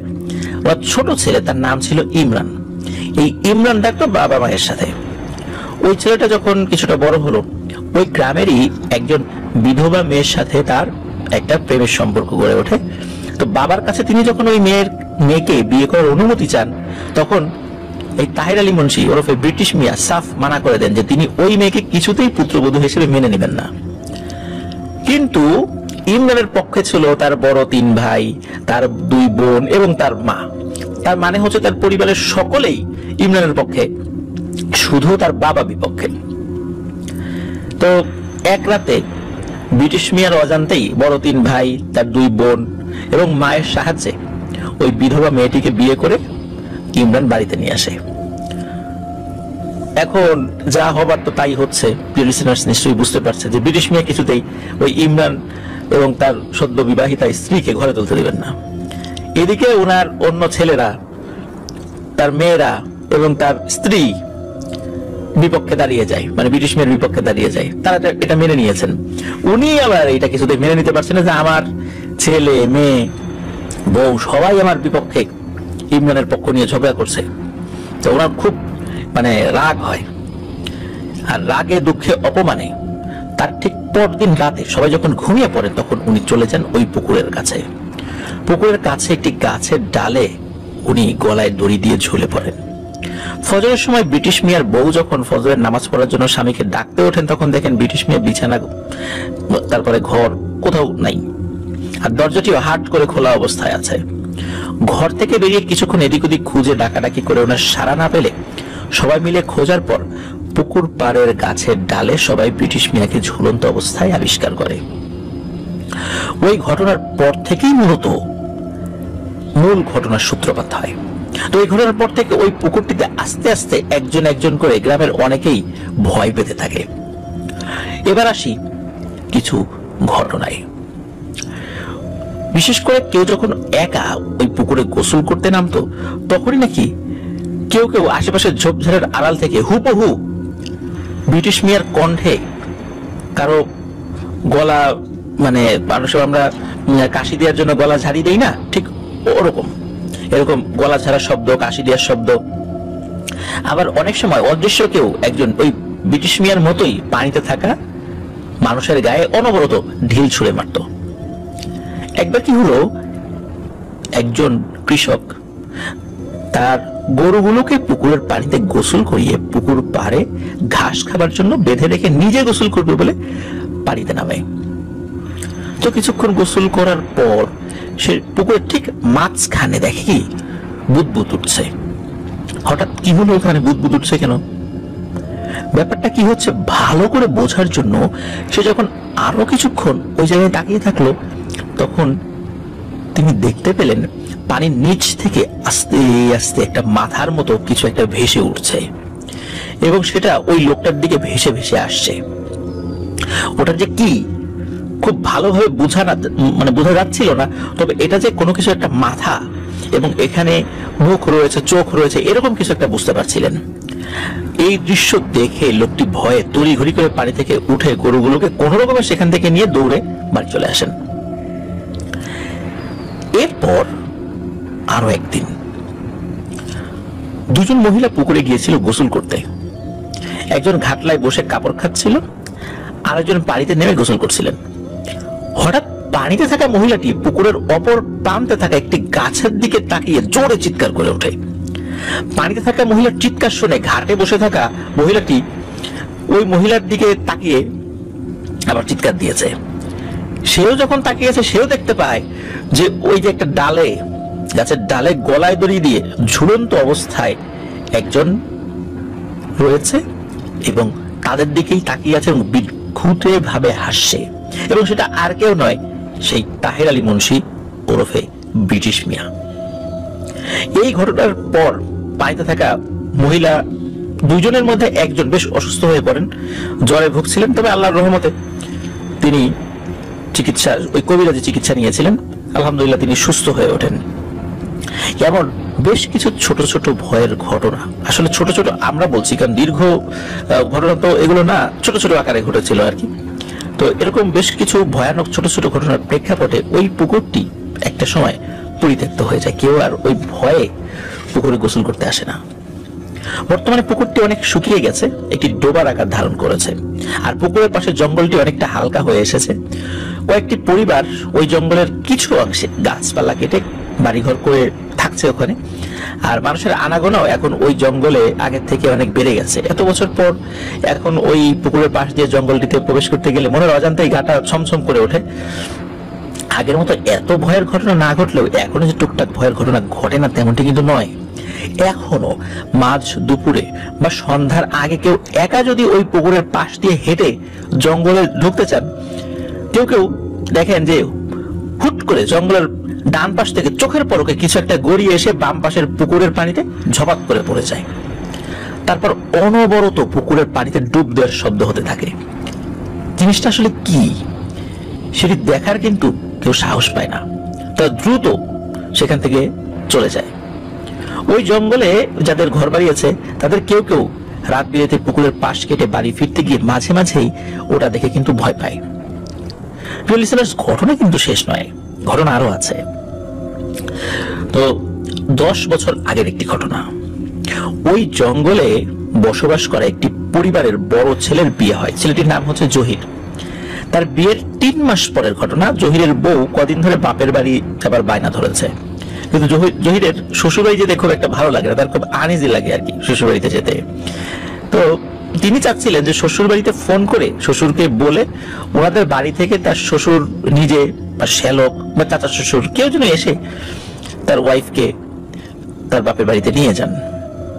আর তার কাজের চাপও ছিল, এই জন্য তিনি যেতে পারছিলেন না। তো শ্বশুরবাড়িতে যখন তিনি কথা বলেন, শ্বশুরবাড়ি থেকে যারা ঠিক আছে আগামীকাল দুপুরের পর মেয়ের চাচা এসে মেয়েকে নিয়ে যাবে। তো মেয়ের বাবা ফোন শেষে মেয়ের চাচাকে ডেকে বলে দেয় সেজন্য আগামীকাল দুপুরে গিয়ে তার ভাতিজিকে নিয়ে আসেন। চাচা বলে ঠিক আছে, আমি মনে করে যাব, কোনো সমস্যা নেই। পরদিন দুপুরে জহিরের চাচা শ্বশুরের মানে তাদের বাড়িতে যাবার কথা থাকলেও দুপুরবেলা চাচা শ্বশুর যেতে পারেননি, কারণ উনি দুপুরের ভাত খেতে বসেছেন। এমন সময় তার ছোট ছেলে, যেটা যিনি মানে যে মাদ্রাসায় পড়তো আর কি, তো ছোট ছেলে মাদ্রাসা থেকে কল আসে যে মাদ্রাসার হুজুর ফোন করেছেন যে আপনি আসেন, মাদ্রাসায় আসেন, আপনার ছেলে খুব কান্নাকাটি করছে বাড়িতে যাবার জন্য, কিছুতেই থেকে বুঝিয়ে রাখতে পারছি না, কয়েকদিন ছুটি দিয়ে দিচ্ছি, বাড়িতে নিয়ে যান, বাড়ি থেকে একটু ঘুরে আসুন। তো উনি ফোনে বলে আচ্ছা ঠিক আছে আমি ব্যবস্থা করছি। তো উনি আবার ওনার বড় ছেলেকে বলেন যে যা তোর ছোট ভাইকে নিয়ে আয়। এখন বড় ছেলে বলে যে না আমার একটা ক্রিকেট ম্যাচ আছে, আমি যেতে পারবো না। তো বকাঝকা করেন যে ক্রিকেট ম্যাচ না খেললে কি হয়। এখন গ্রামে একটা টুর্নামেন্ট হচ্ছিল, তাও মানে বেশ বড় সড়ো আকারে, আর সেও ভালো ক্রিকেট খেলতে জানতো। এখন তার অনুপস্থিতিতে দল বিপদে পড়তে পারে, এটা তার বাবাকে বোঝান। তার বাবা বোঝান, বলে আচ্ছা ঠিক আছে তুই ক্রিকেট খেলতে যা, আমি নিজেই গিয়ে তো ছোট ভাইকে নিয়ে আসবো। তো উনি তার ছেলেকে নিয়ে আসেন। এখন নিয়ে বাড়িতে এসে তাকে রেখে আবার রওনা হতে হতে মাগরিবের আজান হয়ে যায়। তখন জহিরের শ্বশুর আর কি, তিনি তার ভাইকে বলেন ভাই তুমি দেরি না করে তাড়াতাড়ি রওনা দাও, নিজে দেরি হয়ে গেছে, আজ রাতে আর ফিরতে হবে না, কালকে সকালে নাস্তার পরে মেয়েকে নিয়ে চলে এসো। তখন জহিরের চাচা শ্বশুর বাড়ি থেকে রওনা দেন। এদিকে রাত 9:30 বেজে গেছে, এখনো জহিরের চাচা শ্বশুর জহিদের বাড়িতে পৌঁছাননি। জহির 9টার দিকে ওনাকে ফোন করেছিলেন, তখন তিনি বলেছিলেন যে এই তো তোমাদের গ্রামে ঢুকে পড়েছি, বড় 10-12 মিনিট লাগবে তোমাদের বাসায় পৌঁছাতে। অথচ এত দেরি হবার তো কথা নয়। উনি কি বাড়ি খুঁজে পাচ্ছেন না? রাত হয়ে গেছে, উনি তো সচরাচর এই গ্রামে আসেন না, এসেছেন যদিও বেশ কয়েকবার, কিন্তু খুব যে ঘন ঘন আসেন তা তো নয়। রাতের বেলা অনেক সময় পথ হারিয়েও ফেলেন মানুষ। তো জহির চিন্তা করেছে উনি হয়তো পথ হারিয়ে ফেলেছে, এই জন্য বাড়ি খুঁজে পাচ্ছেন না। এখন কি হয়েছে যে জহির টর্চ হাতে চাচা শ্বশুরকে এগিয়ে নিয়ে আসতে বাড়ি থেকে বের হন। জহির যখন পুকুরটার কাছাকাছি আসে তখন পুকুরের পানিতে প্রচুর আলোড়নের শব্দ পায়। জহির শুরুতে ভেবেছিল এটা সেই ঘটনা যেটা মাঝে মাঝেই ভয়ানক ঘটনা গ্রামের মানুষের সাথে ঘটে, আর কিছু একটা ডুব দেওয়ার শব্দ তো হচ্ছেই। তো জহির চিন্তা করে যে তাকে ভয় দেখানোর জন্য ওই ভয়ানক জিনিসটা চেষ্টা করছে, যেটা অনেকদিন ধরে পুকুরে ঘটে চলছে। এইভাবে জহির বিষয়টাকে এড়িয়ে খুব দ্রুত মানে সামনের দিকে আগানোর চেষ্টা করে। তো সামনের দিকে যখন আগানোর চেষ্টা করছিলেন, হঠাৎ তার কাছে আসলে মনে হচ্ছে যে মানুষের গোংরানোর শব্দ তার কানে ভেসে আসছে। আর সে এক পাও সামনে মানে বাড়ানোর চেষ্টা না করে সে কান পেতে বিষয়টা বোঝার চেষ্টা করলো। তখন তার কানে আবারও একটা শব্দ ভেসে আসলো, যে মনে হচ্ছে কাউকে জোর করে পানিতে মাথা ঠেসে ধরে রাখলে বা বারবার পানির মধ্যে চুবানোর চেষ্টা করলে যেরকম শব্দ হয় ঠিক ওই রকম শব্দ হচ্ছে। এরকম একটা চাপা শব্দ বারবার বের হয়ে আসছে, আর হাত পা পানিতে অনবরত ছুড়লে পানিতে যেরকম শব্দ হয় ঠিক তেমন শব্দ। তো জহির বিষয়টা কি দেখার জন্য সাহস করে পুকুরের দিকে টর্চ মারেন। টর্চের আলো ফেলতে এক ভয়ানক দৃশ্য দেখে সে আটকে ওঠে। জহিরের চাচা শ্বশুরকে অদৃশ্য কেউ একজন বারবার পানিতে চুবাচ্ছে। তিনি উঠে আসতে চান, আবার নিচ থেকে তার পা ধরে টেনে পানিতে ডুবিয়ে ফেলেন। জহিরের কাল বিলম্ব না করে তৎক্ষণাৎ নিজের জীবনের ঝুঁকি নিয়ে চাচা শ্বশুরকে বাঁচানোর জন্য পানিতে ঝাঁপিয়ে পড়েন, আর তখনই অদৃশ্য জিনিসে তার পা ছেড়ে দেয়। জহির অনেক কষ্টে চাচা শ্বশুরকে পাড়ে তুলে এনে জোরে সোরে চিৎকার করে থাকেন, আশেপাশের লোকজনের উদ্দেশ্যে ডাকতে থাকেন। তার চিৎকার শুনে আশেপাশে যারা ছিলেন মানে ঘর বাড়িতে তারা সবাই ছুটে আসে। মুমূর্ষু অবস্থায় চাচা শ্বশুরকে উদ্ধার করে জহির বাড়িতে নিয়ে আসে। পরদিন সকাল থেকে জহিরের চাচা শ্বশুর ভীষণ অসুস্থ হয়ে পড়েন। তার ডান পা ডান হাত প্যারালাইজড হয়ে যায়। ওনাকে হসপিটালে না হলে ডাক্তাররা জানান স্ট্রোক করে ওনার শরীরের এক পাশ প্যারালাইজড হয়ে গেছে। ডাক্তারি চিকিৎসায় কোনো উন্নতি না হওয়ায় ওনাকে বাড়িতে এনে কবিরাজি চিকিৎসা শুরু করা হয়। কবিরাজ কাছে এসে মানে ওনার সাথে কথা বলেন। তো কবিরাজের কাছে উনি ওই রাতের ঘটনাটি খুলে বলেন যে আসলে কি হয়েছিল। উনি শুরুর দিকে ভালো করে কথাও বলতে পারতেন না, যার কারণে আসলে পূর্ণাঙ্গ ভাবে খুব একটা বেশি ঘটনা কাউকে বলতে পারেনি, এলোমেলো ভাবে বলেছিলেন আর কি। তো বাড়ির সবাই তখন পুঙ্খানুপুঙ্খভাবে জানতে পারে যে সেই রাতে আসলে তার সাথে কি ঘটেছিল। আর এই ঘটনার মাধ্যম দিয়েও আমরা ওই জায়গা সম্পর্কে আরো একটি ভয়ানক তথ্য জানতে পারি। তো যাই হোক, উনি বলেন যে ডুমুরকান্দি বাস স্ট্যান্ডে নেমে উনি যখন নয়াপাড়া গ্রামের দিকে হেঁটে আসছিলেন, তো উনি তো আসলে ওই পুকুরের ইতিহাস জানার কথা না, উনি স্বাভাবিকভাবে পুকুরের পাশ দিয়ে আসছিলেন। তো ওই পুকুরের পাশে যে ঝোপ জঙ্গল রয়েছে, তো উনি যখন ওই দিক দিয়ে আসছেন, হঠাৎ ওনার ডান পাশের জঙ্গলের ভেতর থেকে কেমন অদ্ভুত একটা শব্দ ওনার কানে আসে, অনেকটা রাজহাঁসের ডাকের মতো। এত রাতে এখানে রাজহাঁস এলো কোথা থেকে, এটা ভেবে উনি হাতে থাকা টর্চটি জঙ্গলের এ মাথা ও মাথা ঘোরাতে থাকেন। হঠাৎ পুকুরের ডান পাশে একটি মোটা বাঁকা ডালের দিকে, মানে একটা গাছের মোটা বাঁকা ডালের দিকে ওনার চোখ আটকে যায়। উনি দেখতে পান সেখানে গাছের ডালটিতে একটা অদ্ভুত টাইপের প্রাণী বসে আছে। প্রাণীটার মাথা থেকে পেট পর্যন্ত গুই সাপের মতন। সামনের পা দুটি মনে হচ্ছে মানুষের দুই হাতের মতন, আবার পেছনের পা দুটি ঠিক মানুষের পা। তো একজন মানুষের পা প্যান্ট পরা ছাড়া দেখতে যেমন লাগে, ঠিক তেমন তার পা দুটো। উনি টর্চ ধরে রাখা অবস্থাতে ওনাকে চমকে দিয়ে প্রাণীটা ওই ডালটার থেকে জোরে একটা লাফ দিয়ে জঙ্গলের ভেতরে যাবার সময় ছোট একটা নালা পড়ে, ওই নালাটিতে লাফ দিয়ে পড়ে আর কি ওই প্রাণীটা। আর ওনার চোখের সামনে গড়িয়ে গড়িয়ে অপর পাশের পুকুরের দিকে চলে যায়। দুইয়ের চাচা শ্বশুর এই দৃশ্যটা দেখে অনেক ভয় পেয়ে যান। ওনার মনে হলো ওনার হৃৎপিণ্ডটা বুঝি এক লাফ দিয়ে মুখ থেকে বেরিয়ে যাবে বা হৃৎপটটা এখনই ফেটে যাবে, এতটা ভয় পেয়েছিলেন। বুকটা প্রচুর ধরফর করছিল ওনার, আর উনি তখনই বুকে হালকা চাপ আর ব্যথা অনুভব করেন। এই অবস্থায় উনি কয়েক মিনিট ওখানে দাঁড়িয়েছিলেন। উনি বারবার কিছু সূরা পড়ে নিজের শরীর বন্ধ করে নিতে চাচ্ছিলেন, কিন্তু উনি আসলে এতটাই ঘাবড়ে গিয়েছিলেন যে সূরার অর্ধেক পর্যন্ত পড়ে বাকিটা ভুলে যাচ্ছিলেন। এবং এমনটাই হওয়ার কথা, আসলে ভয়ে সবকিছু মনে থাকে না কিন্তু মানুষের। তো উনি ভয়ে ভয়ে সূরা আওড়াতে আওড়াতে যখনই নালাটার কাছে এসে হালকা একটা লাফ দিয়েছেন, কারণ ওইখানে কিন্তু এখন আগের মতো আর সেই জঙ্গল নাই, জঙ্গলটা অনেকটাই হালকা হয়ে গেছে। আর জঙ্গলের বাইরে ডান আর বাম পাশে ফসলের মাঠগুলোতে সেচের পানি দেবার জন্য ব্যবস্থা করা হয়েছে। আর ওই জঙ্গলটি ওইটা মানে ওই নালাটা হালকা, মানে এক লাফ দিয়ে পার হওয়া যায় আর কি, এমন একটা নালা তৈরি করা হয়েছে। তো উনি যখন ওই নালার উপর লাফ দিয়ে পার হওয়ার চেষ্টা করছিলেন, হঠাৎ করে ওনার ডান পায়ে হ্যাচকা একটা টান অনুভব করেন, আর উনি ধরাম করে ওই নালাটিতে চিত হয়ে পড়ে যান। ওনার পিঠের কোমরে প্রচন্ড ব্যথা পান, উনি চিৎকার করার সুযোগ পাননি। উনি চিত হয়ে পড়ে থাকা অবস্থাতেই দেখতে পান গুই সাপের মানে মতো ওই প্রাণী, তার হাত দুটো পা দুটো যেমন দেখেছেন ঠিক তেমনই আছে ওরকম, তখনও মানে শুরুতে যেমনটা দেখেছিলেন, কোনো চেঞ্জ হয়নি ওইটাই। আর ওই জিনিসটা তাকে টানতে টানতে পুকুরের পানিতে নিয়ে যায় আর তাকে চুবাতে লাগে। এরপর ওনার কিছু মনে নাই। তখন কবিরাজ বলেন যে আসলে আপনি তো জানেন না যে এই পুকুরের ইতিহাসটা কি। তাহের আলী মুন্সি ওরফে ব্রিটিশ মিয়া যখন ওই পুকুরের কাছে সুইসাইড করেছিলেন, এরপর থেকে এই এরিয়াটা দুষ্টু জিনদের দখলে চলে যায়। তারপর থেকেই বিভিন্ন সময় ভর দুপুরে বা সন্ধ্যায় এই জিনগুলো মানুষকে ডিস্টার্ব করে। তাহের আলী মুন্সির সুরতেও আসে, পুকুরের মধ্যে ঢিল ছড়ে মানুষকে, ঠিক তাহের আলী মুন্সি যেভাবে ঢিল ছুটতো পুকুরে গোসল করার লোকদের উপরে।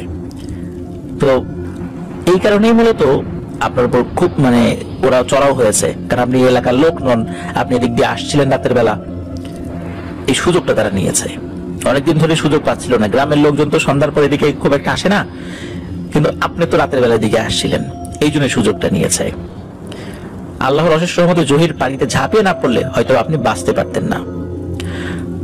কবিরাজের ঝাড়ফুঁক এবং দীর্ঘমেয়াদী চিকিৎসায় জহিরের চাচা শ্বশুর অনেকটাই সুস্থ হয়ে যান।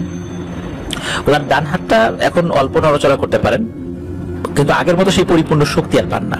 কিন্তু ওনার পা, যে পাটায় উনি হ্যাচকা টান অনুভব করেছিলেন, ওই পা এখনো প্যারালাইজড অবস্থাতেই রয়েছে। তো এটি ছিল ঘটনা। আমাদের প্রিয় লিসেনার যিনি আকলিমা জান্নাত, তো উনি ওই জায়গার একটা ভিডিও কিন্তু আমাদেরকে আগেই পাঠিয়েছিলেন আমাদের চ্যানেলে। আমরা আবারও এই ভিডিওটি আমাদের পূর্বের আপলোড করার লিঙ্ক থেকে আমরা শেয়ার করার চেষ্টা করবো ইনশাল্লাহ। আপনারা সেখানে দেখতে পাবেন যে ওই জায়গা সম্পর্কে, যে জায়গা সম্পর্কে আমরা ঘটনাটি আমরা বললাম। প্রিয় লিসেনার আশা করছি এই ঘটনাটি আপনাদের ভালো লেগেছে। আর অসংখ্য ধন্যবাদ জানাচ্ছি যিনি আমাদের ঘটনা পাঠিয়েছেন। চমৎকার ঘটনা, সত্য ভয়ের ঘটনা। যেহেতু গ্রামের অনেক মানুষ ওই জায়গা সম্পর্কে জানে, ব্রিটিশের পুকুর নামে সেই পুকুরটিকে চেনে, আশা করছি ওই এলাকার যারা আছেন তারা অবশ্যই ওই জায়গাটি চিনে থাকবেন। প্রিয় লিসেনার্স, আপনারা যারা এখন আমাদের চ্যানেল সাবস্ক্রাইব করেননি তারা দ্রুত সাবস্ক্রাইব করে ফেলুন। আফান দ্য হরর ওয়ার্ল্ড নামে আমাদের একটি ফেসবুক পেজ এবং গ্রুপ রয়েছে, যার লিঙ্ক আমরা আমাদের ভিডিও ডিসক্রিপশনে দিয়ে রেখেছি। সেখানে গিয়ে আফান দ্য হরর ওয়ার্ল্ড পরিবারের সদস্য হয়ে যান। আপনারা যারা ঘটনা পাঠাতে চান তার লিখা অথবা রেকর্ড করে যে কোনো ভাবে ঘটনা পাঠাতে পারবেন afanthehorrorworld@gmail.com এই ইমেল অ্যাড্রেসে। আর আমাদের ইমেল অ্যাড্রেসের স্পেলিংটা আমরা আমাদের ভিডিও ডিসক্রিপশনে দিয়ে রেখেছি, সেখানে গিয়ে আপনারা স্পেলিংটাও চেক করে নিতে পারবেন। তো চলুন আমরা চলে যাই আমাদের পরবর্তী আরো একটি নতুন ঘটনায়। প্রিয় লিসেনার্স,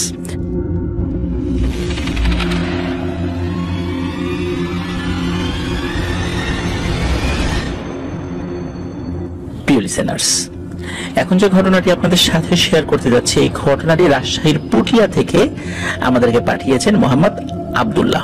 উনি এর আগেও কিন্তু আমাদেরকে ঘটনা পাঠিয়েছিলেন। ওনার আগে পাঠানো ঘটনার যে শিরোনাম ছিল সেটা হচ্ছে চুলবুড়ি। সেটা ছিল কিন্তু পুকুর কেন্দ্রিক একটি ঘটনা।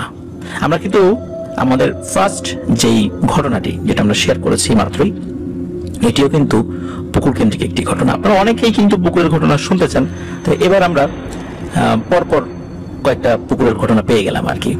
তো চলুন শুরু করি ঘটনাটি।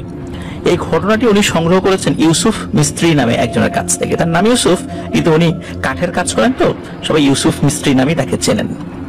তো ইউসুফ মিস্ত্রির সাথেই ঘটনাটি ঘটেছিল এবং ঘটনাটির প্রত্যক্ষদর্শীও ইউসুফ মিস্ত্রি, তাই ঘটনাটির সত্যতা সম্পর্কে খুব বেশি বলার প্রয়োজন নেই।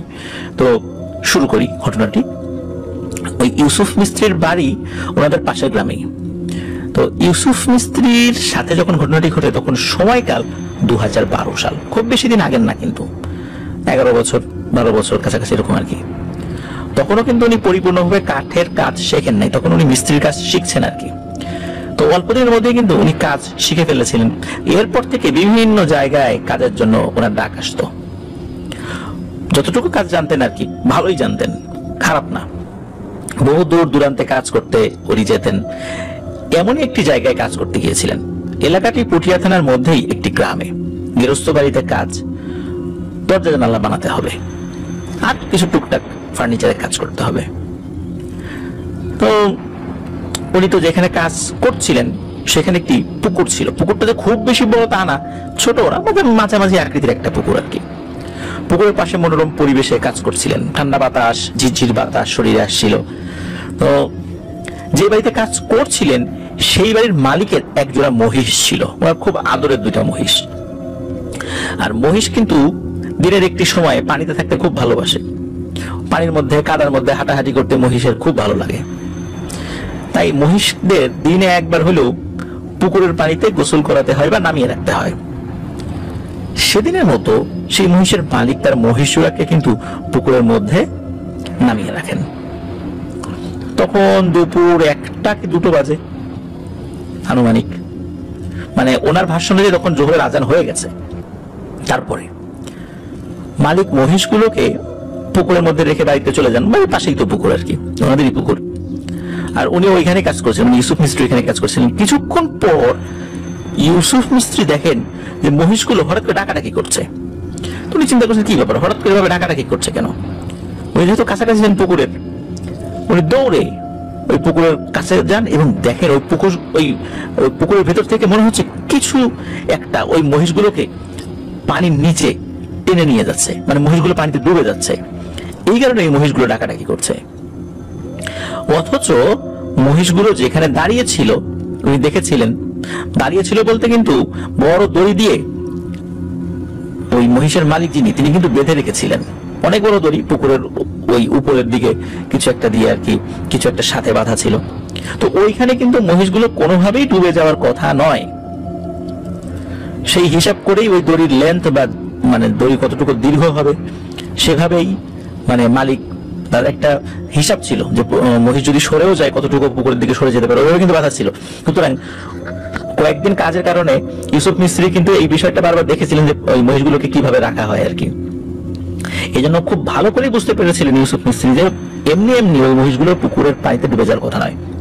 উনি চিন্তা করতে করতেই অল্প 5-10 সেকেন্ড এর মধ্যেই ওই মহিষগুলো পানির মধ্যে ডুবে যায়, এবং ডুবে যাওয়ার পর মনে হচ্ছে একদম স্বাভাবিক। অনেক সময় কোনো প্রাণী যদি পানির নিচে ডুবে যায়, নড়াচড়া করে, আলোড়ন সৃষ্টি হয়, সেটাও কিন্তু পানির উপরিভাগ থেকে বোঝা যায়। কিন্তু না, কিছুই নেই। মনে হচ্ছে এই মহিষগুলো হচ্ছে জড়ো কোনো বস্তু, পানির নিচে ডুবে গেল, একদম শান্ত। উনি তো দৌড়ে ওই মালিকের কাছে চলে গেছেন, গিয়ে এই ঘটনা বলেন। মালিকও দৌড়ে চলে আসেন, এসে দেখেন যে এই যে দড়ি, মহিষের যে দড়ি ঠিকই আছে, দড়ি ঠিকই আছে, কিন্তু দড়ির সাথে মহিষ নেই। মহিষ কোথায় গেল? এই ইউসুফ মিস্ত্রি এবং মালিক দুজনই পানিতে নেমে পড়েন। পানিতে নেমে অনেক খোঁজাখুঁজি করার পর মহিষগুলোকে খুঁজে পাওয়া যায় না। এত বড় বড় দুটো মহিষ পুকুরের পানিতে খুঁজে পাওয়া যাচ্ছে না, এটা কোনোভাবেই বিশ্বাসযোগ্য নয়। উপায় না পেয়ে আশেপাশের লোকজনকে ডেকে আনা হয়, বড় বড় জাল ফেলা হয়, কিন্তু কোথাও মহিষ দুটোকে খুঁজে পাওয়া যায় না। মালিক তার মহিষ দুটিকে হারিয়ে প্রায় পাগল হয়ে যাচ্ছিলেন। এভাবে সময় গড়িয়ে বিকেল গড়িয়ে সন্ধ্যার কাছাকাছি, তখন আর অল্প বেলা আছে। মালিকের বাড়িতে শোকের ছায়া। এদিকে ইউসুফ মিস্ত্রি কি করবেন ভেবে না পেয়ে উনি ওনার কাজ সেরে বাড়ির উদ্দেশ্যে রওনা দেন। ওই দিনের মতো মজুরি উনি নেননি, কারণ এখন যে সিচুয়েশন বাড়িতে, কিভাবে মজুরি চাইবেন চিন্তা করুন, পরে হয়তোবা উনি চাইবেন আর কি, যেহেতু পরেও কাজ আছে, টানা কাজ করছেন আর কি। আর উনি যখন পুকুরের পাশ দিয়ে চলে যাচ্ছিলেন, হঠাৎ করে উনি দেখেন যে পুকুরের মাঝখানে ওই মহিষ দুটো ভেসে উঠেছে। এইটা দেখার সাথে সাথে উনি তো চিৎকার করতে থাকেন, মালিককে ডাকাডাকি শুরু করতে থাকেন। তার ডাক শুনে মালিক সব আশেপাশে সবাই চলে আসে, দেখে যে পুকুরের মাঝখানে ঠিকই দুটো মহিষ ভেসে উঠেছে, কিন্তু নড়াচড়া করছে না। তারপর ইউসুফ মিস্ত্রি সহ আরো অনেক লোক পানিতে নামেন এবং ওই মহিষ দুটোকে উপরে তুলেন। মহিষ দুটো মৃত অবস্থায় ভেসে উঠেছিল। মহিষগুলোকে উপরে উঠানোর পর দেখা যায় মহিষের গায়ে ছোট ছোট ক্ষত। অদ্ভুত বিষয়, মহিষগুলোকে দেখে মনে হচ্ছে এই দুটো মহিষের শরীরে কোনো রক্তই নেই। দুটো মহিষ হারিয়ে মালিকের অবস্থা কেমন হতে পারে নিশ্চয়ই বুঝতে পারছেন প্রিয় লিসেনার্স। এদিকে সন্ধ্যা হয়ে গেছে, ইউসুফ মিস্ত্রি বাড়িতে চলে যাবেন। তার শরীরটাও খারাপ লাগছিল এত ঘটনাগুলো দেখে। তাই আর দেরি না করে মালিককে সান্ত্বনা দিয়ে বাড়ির পথে রওনা দিলেন। ঘটনা কিন্তু এখানেই শেষ নয়, ঘটনা এখন নতুন ভালো। ইউসুফ মিস্ত্রি যখন বাড়ির পথে রওনা দেন, তখন পথের মাঝে একটা বিশাল বড় বাঁশঝাড় পার হতে হয়। সন্ধ্যা হয়ে গেছে, তো ওনার শরীরও খুব বেশি ভালো না। সব মিলিয়ে ওনার শরীরটা ভার ভার অনুভূত হচ্ছিল ওনার কাছে। সব চিন্তা বাদ দিয়ে উনি যখন সেই বাঁশঝাড়ের নিচ দিয়ে পার হচ্ছেন, তখন দেখেন হঠাৎ করে আশেপাশে তীব্র আকারে ঝড় শুরু হয়ে গিয়েছে। বাঁশগুলো মনে হচ্ছে ওনাকে আষ্টে পৃষ্ঠে একদম মেরেই ফেলবে। বাঁশগুলো একবার মাটিতে আছড়ে পড়ছে, আবার সজোরে দাঁড়িয়ে একটা বাঁশ অন্য বাঁশের সাথে বাড়ি খাচ্ছে। এসব দেখে উনি তো কুঁকড়ে যাচ্ছেন। তারপর হঠাৎ দেখেন যে বাঁশের মধ্য থেকে একটা কালো ধোঁয়ার কুণ্ডলি বেরিয়ে আসছে। উনি সেটা দেখে আর এক পাও আগাতে পারছিলেন না। মনে হচ্ছিল ওনার পা দুটি মনে হচ্ছে মাটির নিচে ঢুকে যাবে, মাটির ভেতরে ঢুকে যাবে, মনে হচ্ছে চাপ দিয়ে ঢুকিয়ে দিচ্ছে, এমন একটা অবস্থা। তারপর তো উনি মনে মনে যা দোয়া দরুদ পারেন সেগুলো পড়তে লাগছিলেন। তারপর আস্তে আস্তে ওনার শরীরে কিছুটা শক্তি ফেরত আসে। শক্তি ফেরত আসার পর উনি যেই না দৌড় দিতে যাবেন, তখনই কিছু একটা সাথে পা বেঁধে হোঁচট খেয়ে তিনি পড়ে যান। তারপর কোন রকমে উঠে দেখেন যে ওনার সামনে একটা অবয়ব দাঁড়িয়ে আছে। আবছা আলো যতটুকু বুঝেছিলেন সেটা হলো উনি একটি মহিলা আকৃতির অবয়বকে দেখেছিলেন। পুরো শরীর কুচকুচে কালো, মাথায় লম্বা লম্বা চুল, চোখ দেখা যাচ্ছে না। কেমন যেন একটা বিদঘুটে গন্ধ আশেপাশে একদম ভরে গিয়েছে। উনি এটা দেখে ভয়ে কাঁপতে কাঁপতে আল্লাহর নাম নিয়ে তারপরও দৌড় দিয়েছেন। আর তখন পেছন থেকে রাগী কণ্ঠের একজন বলছে, আমার খাবারে তুই বাধা দিয়েছিস, তোর কপালে খারাপই আছে। উনি পেছন দিকে না তাকিয়ে দৌড়াতে কত দূর এসেছেন ওনার মনে নাই। তারপরে কি হয়েছে উনি আর জানেন না, কারণ উনি সেন্সলেস হয়ে পড়ে গিয়েছিলেন। ওরা যখন জ্ঞান ফেরেন তখন দেখেন উনি ওনার বাড়িতে, প্রচন্ড জ্বর আর মাথা ব্যথায় উনি মাথায় উঠাতে পারছিলেন না বিছানা থেকে। উনি ওনার স্ত্রীকে জিজ্ঞেস করেন যে উনি বাড়িতে আসলেন কিভাবে। তখন ওনার স্ত্রী বলেন যে গতকাল রাতে পাশের এলাকার লোকজন ওই রাস্তা ধরে যাওয়ার সময় তাকে অজ্ঞান অবস্থায় পড়ে থাকতে দেখেন। তো এনারাই উদ্ধার করে তাকে বাড়িতে দিয়ে গেছেন। যেহেতু গ্রামের লোকজন সবাই তাকে চিনতো, এই জন্য তাকে অচেনার কিছু ছিল না, আর তার বাড়িটাও চিনতো যারা পেয়েছিলেন আর কি, তাই তাকে বাড়িতে দিয়ে যান। এভাবে সারাদিন কাটে। সন্ধ্যার দিকে ইউসুফ মিস্ত্রি কিছুটা সুস্থতা বোধ করেন এবং বাড়ির বারান্দায় গিয়ে বসেন। তো ওনার স্ত্রীকে বলেন যে কিছু গুড় মুড়ি দিতে, গুড় মুড়ি খাবেন। সন্ধ্যা লেগে গেছে, উনি গুড় মুড়ি খাচ্ছেন, হঠাৎ দেখেন বাড়ির উঠোনে গত রাত্রে যেই অবয়বটিকে তিনি দেখেছিলেন ওই রকমের একটা অবয়ব দাঁড়িয়ে আছে। এটা দেখেই উনি ওনার স্ত্রীকে ডাকাডাকি শুরু করেছেন। আর তখন ওনার কাছে মনে হলো ওই অবয়বটা বিদ্যুৎ গতিতে ওনার দিকে ছুটে আসলো এবং ওই অবয়বটি তার শরীরের মধ্যে ঢুকে গেল। এরপরে ওনার কিচ্ছু মনে নেই। 3 দিন পর ওনার জ্ঞান ফেরে। এই 3 মাসের সাথে কি হয়েছে সেটা ওনার স্ত্রীর কাছে উনি জানতে পারেন। ওনার স্ত্রী বলেন যে তার ডাক শুনে তার স্ত্রী যখন বারান্দায় ছুটে আসেন তখন তার স্ত্রী দেখেন যে ইউসুফ মিস্ত্রি অজ্ঞান হয়ে পড়ে আছে, তার মুখ দিয়ে ফেনা বের হচ্ছে। এসব দেখে তাকে অনেকভাবে ডাকার চেষ্টা করে, তার জ্ঞান ফেরানোর চেষ্টা করে, কিন্তু কোনো সারা শব্দ নাই। উপায়ন্তর না দেখে আশেপাশের প্রতিবেশীদেরকে ডাকাডাকি করা হয়, তারপর ধরাধরি করে ডাক্তারের কাছে নিয়ে যাওয়া হয়। সেখানে গিয়ে যখন কোনো উন্নতি হয় না, কারণ ডাক্তাররা তার কোনো সমস্যাই খুঁজে পাচ্ছিলেন না, পরে ওইভাবেই ওনাকে বাড়িতে নিয়ে আসা হয়। বাড়িতে নিয়ে আসার পর হঠাৎ ওনার জ্ঞান ফেরে এবং জ্ঞান ফেরার পর আবল তাবল সমস্ত কথাবার্তা বলা শুরু করে। এবং ইউসুফ মিস্ত্রি নাকি বলছিলেন যে রক্ত চাই, আমার আরো রক্ত চাই, এসব গরু মহিষের রক্ত আর ভালো লাগে না, এখন মানুষের রক্ত চাই, এসব নাকি বলতো এবং চিৎকার দিয়ে আবার অজ্ঞান হয়ে যেত ইউসুফ মিস্ত্রি। তারপর ওই পরিবার থেকে যেটা করা হয় সেটা হলো ইউসুফ মিস্ত্রিকে ভালো একজন হুজুর দেখানো হয়। এর মধ্যে আবার কি হতো যে ইউসুফ মিস্ত্রি উনি হঠাৎ করে উঠে দাঁড়িয়ে যেতেন এবং হাঁটা শুরু করতেন ওই পুকুরের দিকে। আর লোকজন ধরে তাকে নিয়ে আসতেন ঘরে, তাকে ধরে রাখা যেত না।